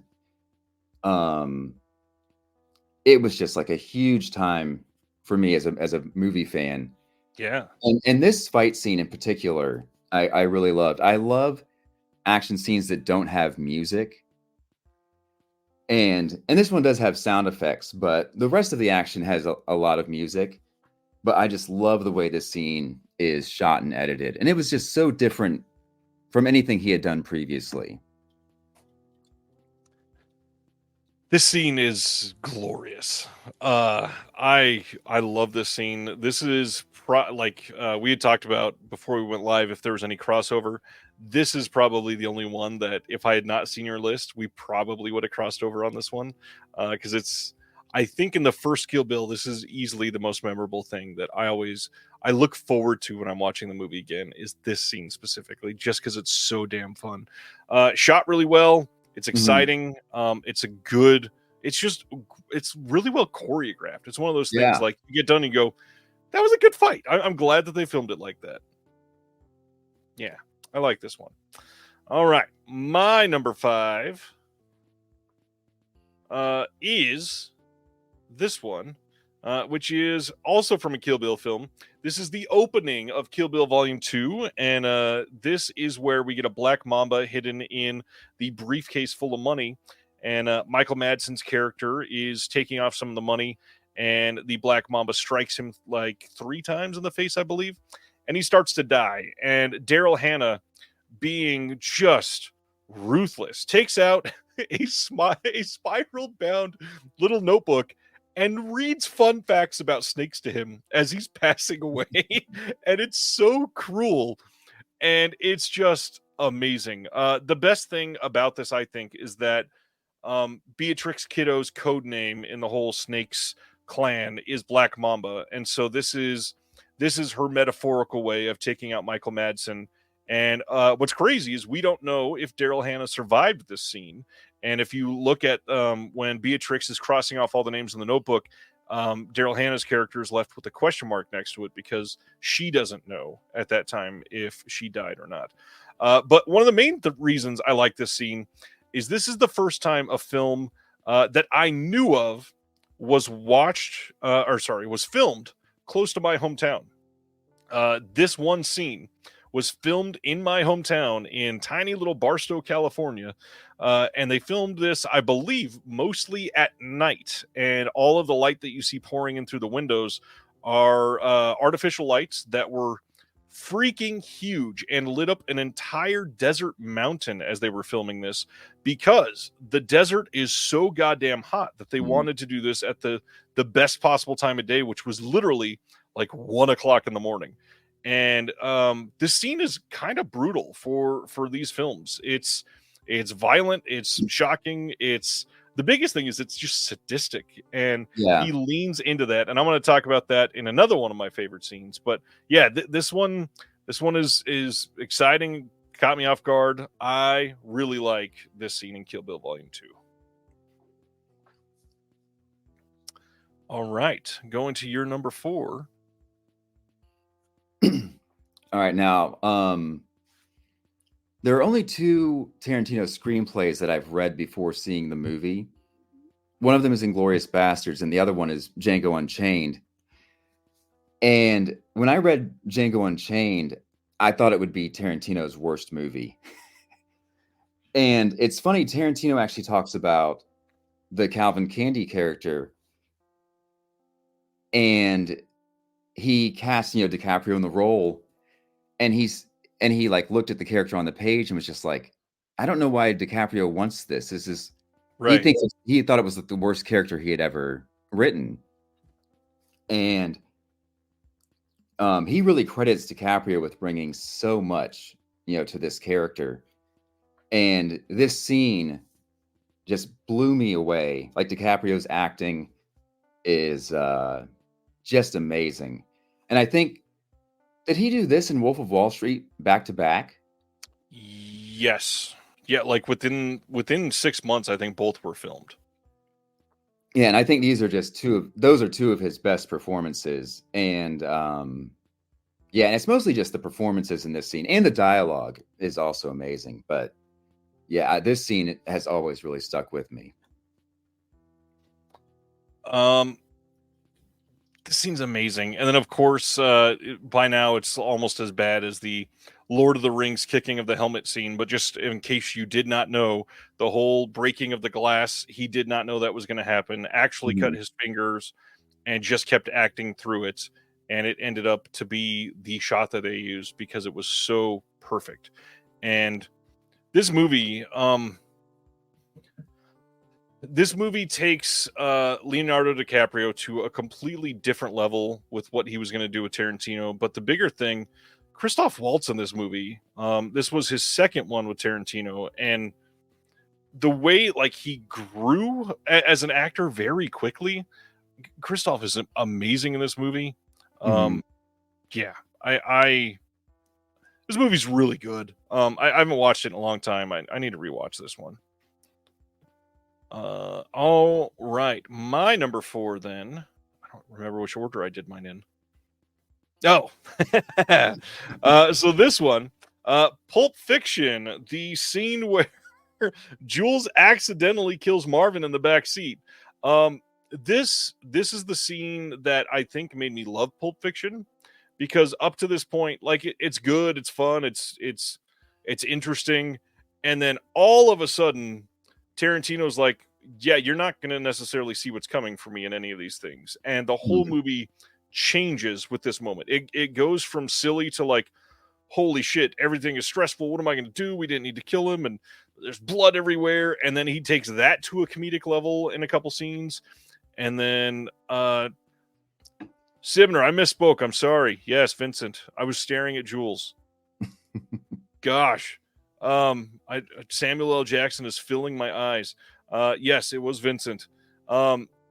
This is such a, I don't know, unnecessary scene. Like, it didn't need to be in the movie, but I'm so glad that it was. And it absolutely, it takes it to the next level for me. This is something that made the film probably go up a full star just because of how much I love the sudden, just, it's they're talking in the car and then explosion of blood everywhere. Oh, it's wonderful. Yeah, it is so good. All right, going to number 3 for you.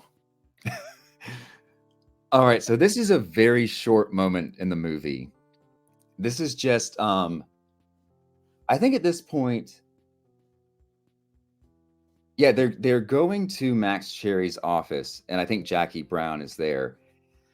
And the Delphonics are playing in the car, and Samuel L. Jackson says, I didn't know you liked the Delphonics. And Robert Forster says, they're pretty good. And for some reason, I know that's like the most minor scene in the movie, but I love how the plot is in full motion, and Tarantino just takes a brief break from it just to have this funny scene.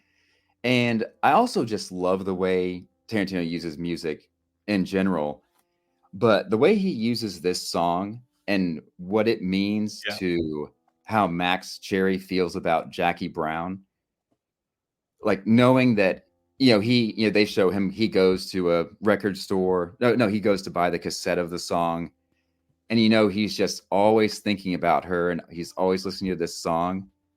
And I just love the way they use that. Music is very important for Tarantino, and there's so Oh yeah. much that we could talk about simply just about the music from these scenes. It is, he's known for being a needle drop director, Hmm. but there's something about the way that he chooses some of these that it's not just about a needle drop. It makes you remember his scenes because the song choice itself is so iconic. Yeah. Yeah, Yeah, and that's Jackie that's just Brown might be my favorite soundtrack of any Tarantino movie. interesting. Yeah, I could see that. Um, I don't, gosh, that's a hard question. I think most people say Pulp Fiction just because that's the go-to, but Jackie Brown is definitely up there. Hmm. And then I swear, every single film of his has a couple sneaky, just great song choices. Yeah. All right, my number three. I think I remember what my number three is now, and this is gonna be very funny. Putting it up against this picture. um, the homage that he chose with Death Proof to live up to the glory of stuntmen and have Kurt Russell step in and fulfill this larger than life character that is beyond sadistic. I mean, the scene with oh gosh, her name is like Lena May or something like that, Lisa May, that gets in the car with him, and he says, I think he said, this car is death proof, but you have to be sitting in this seat, and then Mhm. ruins her life in a matter of seconds, is just one of the boldest things to film. Like, that character is unforgivable in every sense of the word, but this scene specifically is shot so beautifully in a movie that people hate. Yeah. Most people hate Death Proof, and I gotta admit, especially if you watch it in context with the entirety of Grindhouse, this movie's amazing. If you watch the entire thing back to back, all of like, let's go make an experience out of it. This movie is so much fun. Yes, when you compare it to the other 8, it does not live up to the hype. I get that. But when you watch it as an experience with the first movie, this movie is really fun to juxtapose with that. I remember I saw I saw Grindhouse opening day at the Man's Grauman Chinese Theater on Hollywood Boulevard. And I was so pumped. I was just like beyond excited. And I really enjoyed Planet Terror. And Death Proof, I had no idea how I felt about it. And then this scene happened, and I was like, this movie's about to become so amazing. Yeah, this car crash is pretty mind-blowing. The fact that they show a tire literally in the back seat of the opposite car running through a woman's head Yeah, is pretty it crazy. really is. Yeah. And I think All this right. was the only movie where he was the cinematographer also. I believe so. Yes. And it's, unfortunately, you can tell. Yeah. There's a lot of these shots that he lingers on for way too long. There's a lot that somebody else probably would have made a better choice. It doesn't look bad necessarily. It's just very different from all of his other movies with the way it's Yeah. filmed. All right, then let's go to your number 2. All right, so number 2. So this is obviously like a long section of the movie. It's a vignette rather than a scene. Yeah. But this for me is about the performances and the music, and in particular John Travolta. I'm not a huge fan of his. I mean, he's in movies I love like Carrie and Blowout, but he is incredible in this scene. His stoned acting to me is so perfect. He doesn't overdo it, and because sometimes drugs, like drug use in movies, can be really obnoxious to me. But I don't know, he pulls it off perfectly, and I think Uma Thurman is amazing. And I love when they go back to their house and she puts on "Girl, You'll Be a Woman Soon." You know, like the scene where she ODs.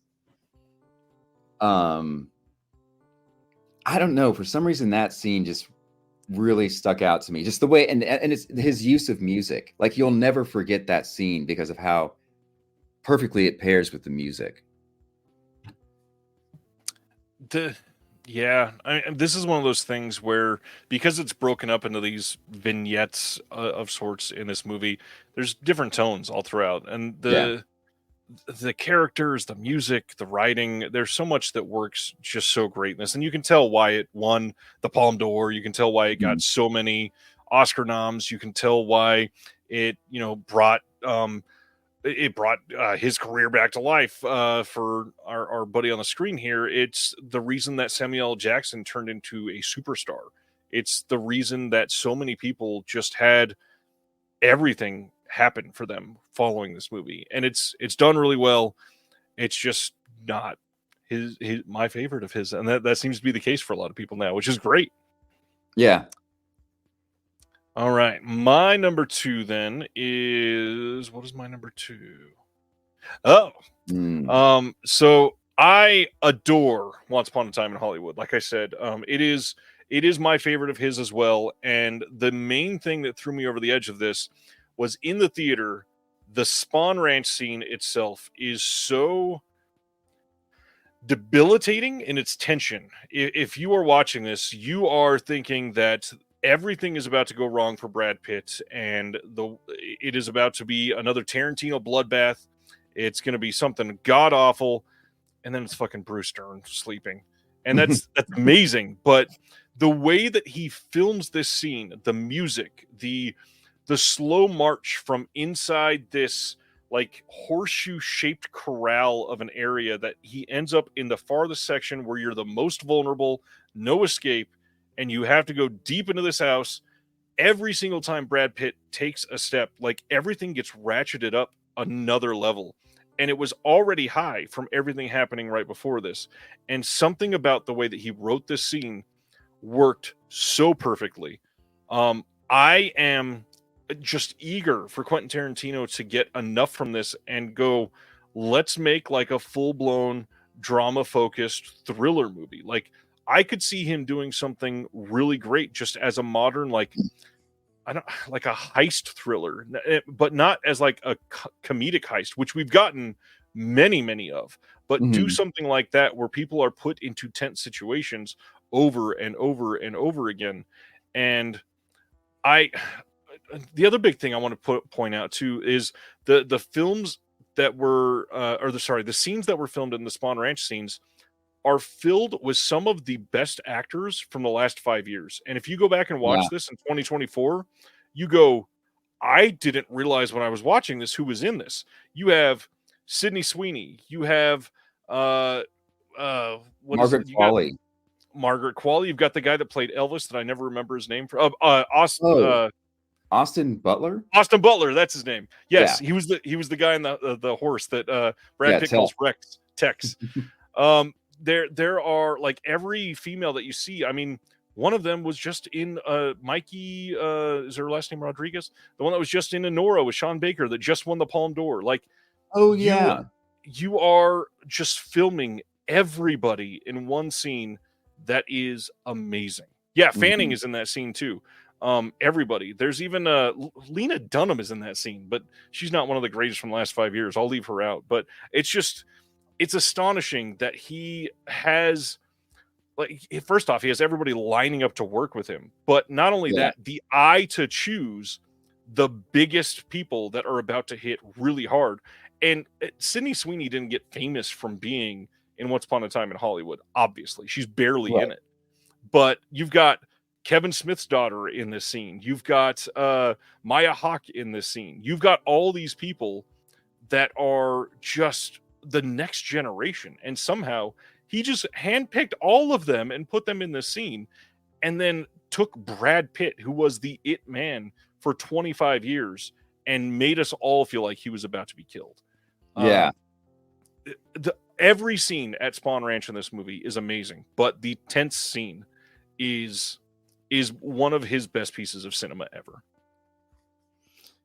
Yeah, it's amazing. And Brad Pitt, I mean, Cliff Booth is maybe like my favorite Tarantino character. And yeah, I just think he's just perfect in this movie. Man, 100% of these comments are exciting. All right, going to the next one. Your number one, which is also from Once Upon a Time in Hollywood. Oh, there it goes. It was blurry for a second. All right, now this is also it's hard to say this is a scene because it's not. Yeah.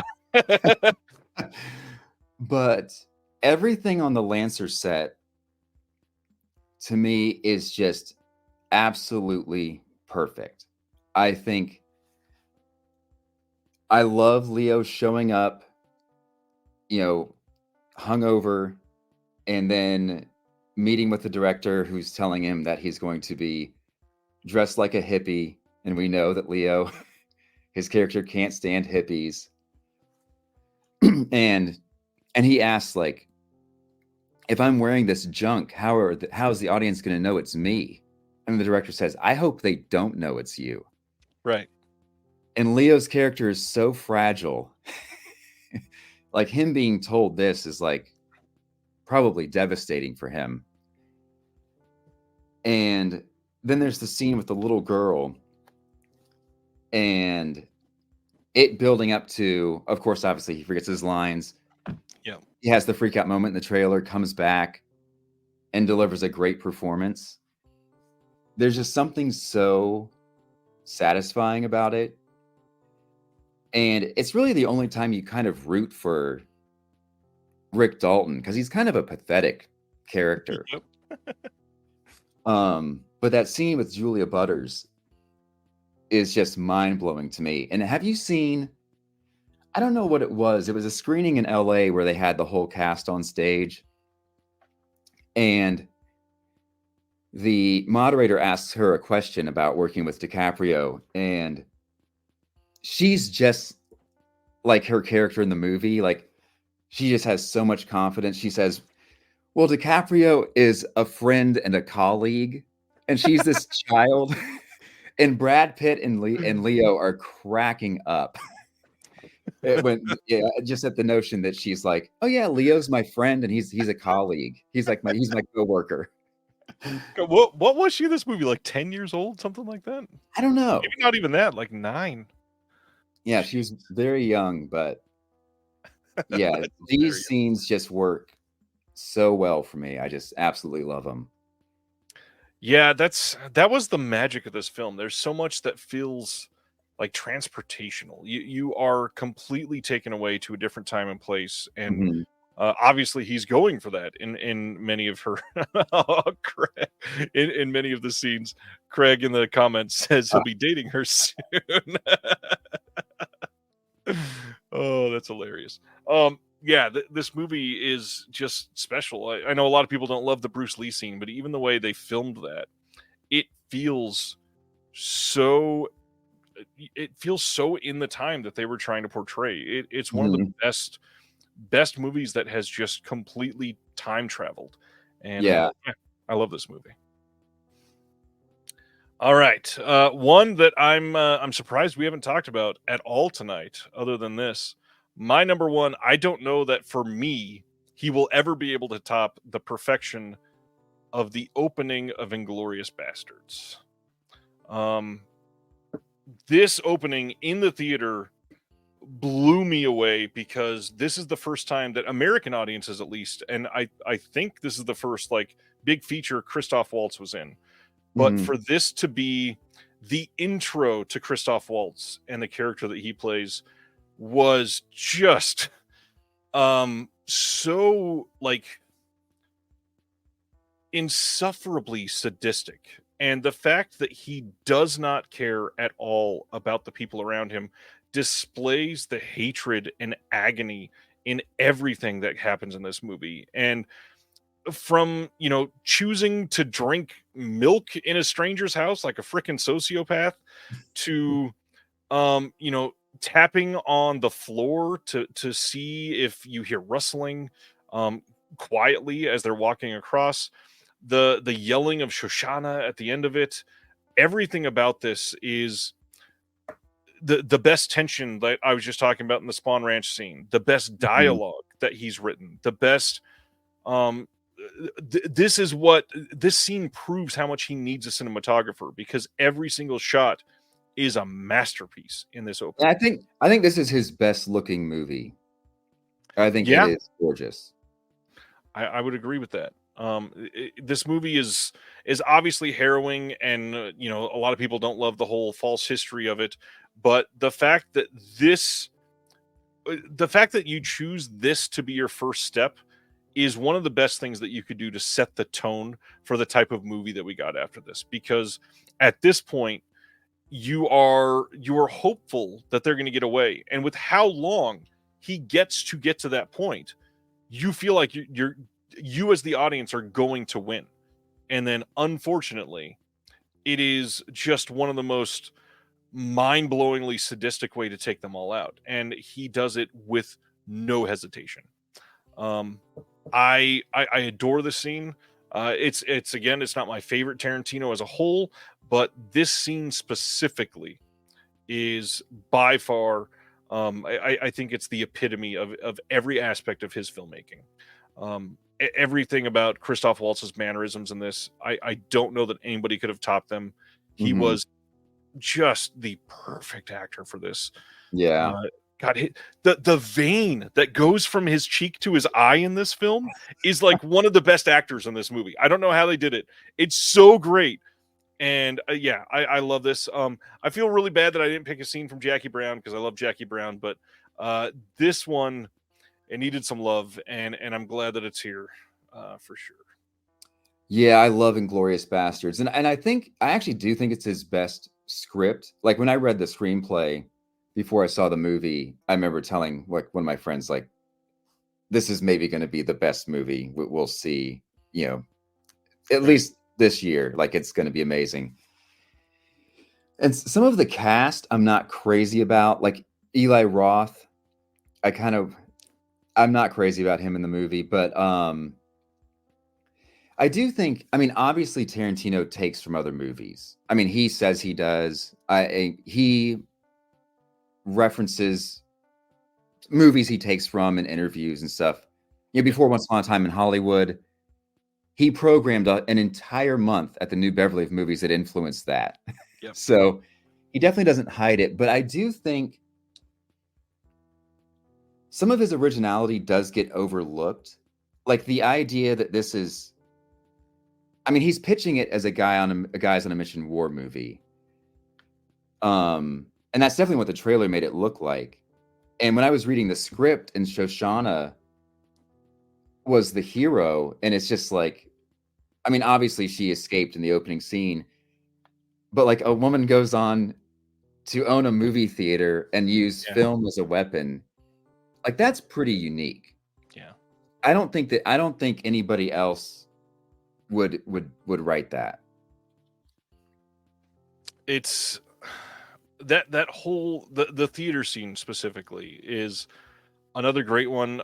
There's a lot from this movie that could have been picked for this. I mean, even like the the obvious brilliance of the counting and figuring out who's who Oh, is yeah.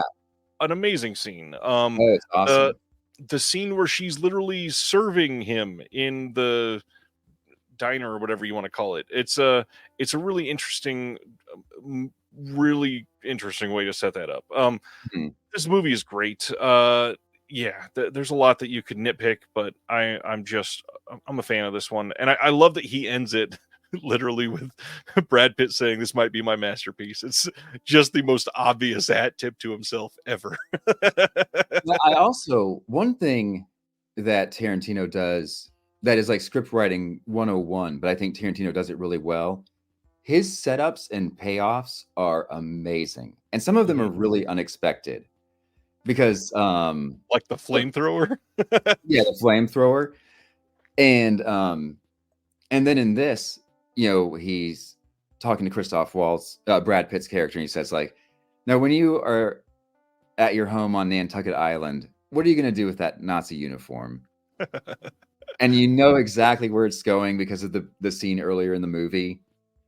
And in even in Once Upon a Time in Hollywood, this is like a minor kind of subtle setup and payoff, but in the opening scene, Leo is talking to, not really the opening scene, but Leo's talking to Al Pacino about Brad Pitt's character. And Pacino says, "Oh, he sounds like a good friend." And Brad Pitt says, "I try." Yeah. And then at the end, DiCaprio, before Pitt's being driven away in the ambulance, says, "You're a good friend, Cliff." And Brad Pitt says, "I try." And even like, "I try" is not great dialogue, obviously, but somehow in that movie and the way Tarantino the way Pitt delivers it, it makes something so mundane really memorable. And I think that's just something that Tarantino does well. How do you feel about the whole false history aspect of many of his movies? Because I know a lot of people get a little upset at that. It doesn't bother me. I will say I prefer it in Once Upon a Time in Hollywood to killing Hitler and Inglourious Bastards. Yeah. But yeah, I wouldn't really say it bothers me. I almost prefer it in both of these movies because there's this obvious tension in both of them because you know the outcome of the story. You know what's going to happen in both situations.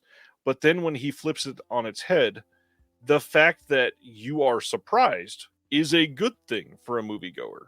I mean, for a lot of people, like if you're watching, I mean, not to throw it on the bus because it's still a great movie, but if you're watching Oppenheimer from last year, if you pay attention to any pop culture, you know exactly what's going to happen in the film. And it's just going to be, how good can they act this out for me? Yay. Mm-hmm. I really like it because it leaves you a way to never like figure out the ending. It's all just like, oh, the ending.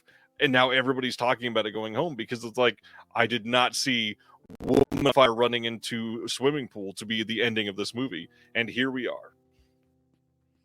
Yeah. With Once Upon a Time in Hollywood, I think it's such a good idea. And he actually even says the ending was the first thing he came up with for the movie. Right. But yeah, them going to the other house and the scene with Pitt and Austin Butler is amazing. Yep. I love come here, Rex. Brad Pitt says, like, "You are," and Austin Butler says, "I'm the devil, I'm here to do the devil's business." Right. And Pitt says, like, "No, it was dumber than that." Oh, it's so good. Yeah, it's really fun. The whole movie is great. I hope that it inspires somebody to check out something from Tarantino again, to give it a watch. Obviously, he's one of the most watched filmmakers of all time, so you've probably seen at least one thing from him. But if not, it might be just time to reevaluate. If this next film is actually his last film, what are you hoping we see? Well, he's already said he's not making The Movie Critic. Right. It's been fully canceled. Which I don't know if this was confirmed, but was it confirmed that Brad Pitt was going to play Cliff Booth again? I read that, but I don't know if that's a fact. I think it was speculation. I'm not entirely sure. Because if that is the case, I'm glad he's not making it. Because even though I love Cliff Booth, I wouldn't want to see him repeat that.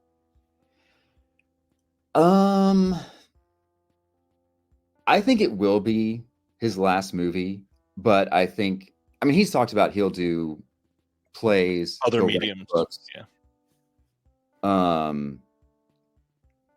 I mean, because he has said that his next movie, it's going to say the final film by Quentin Tarantino. Yep. Now, of course, he could invent a loophole. But yeah, I don't know. I am very curious to see what he does next. I think it would be really interesting to see him do something that's less dialogue driven, like a quieter movie. I don't know if he has that in him, but See, I was thinking the same thing. I would love to see less dialogue. I would love to see it be some sort of dialogue, like vacant horror movie. I feel like he has something like that in him. Film it the same way that you film most of your stuff. You've got a great eye for tension. You've got a great eye for a background. You make everything look incredible. You've got all the money in the world, and the fucking freeways in LA are closed down just so you can do some pretty nighttime driving with your actors for once upon a time.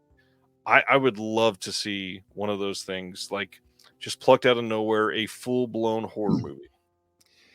Yeah, that would be awesome. And I mean, and he's a huge fan of the genre, but yeah, I don't know. It's gonna be interesting to see what he does for sure. Yeah. I do really hope Samuel L. Jackson is in his final movie. I know Samuel L. Jackson was he was like kind of critical of Once Upon a Time in Hollywood. He said something like he was surprised there were no black characters, I think. I mean, that was that whole story, though. Yeah. And Tarantino said, like, the movie takes place over 2 days, basically. Right. Like, and the odds of them, I mean, it would have been less likely to happen given the time also. Absolutely. Yeah, that would have been odd. Like, it would have stuck out a bit. Oh, Sibner's got a great idea. Have Tarantino direct something like what Maxine looks like from Tight West. That'd be fun. That would be cool. Maxine, it looks like it's going to be pretty fun. Can't wait to see that one. Anything else about Tarantino that you want to talk about?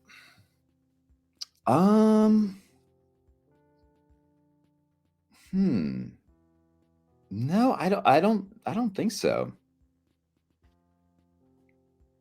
Sibner says when the film critic was still happening, apparently the plan was to have all of his regular players come back. I mean, that checks out for him. It's going to be whatever it is. If it's actually his last film and he's planning that, it will be a celebration in his mind. Yeah. Tarantino hates the 80s, though. Yes, he does. He really does. And he hates right now, too. All right. I think that is it then.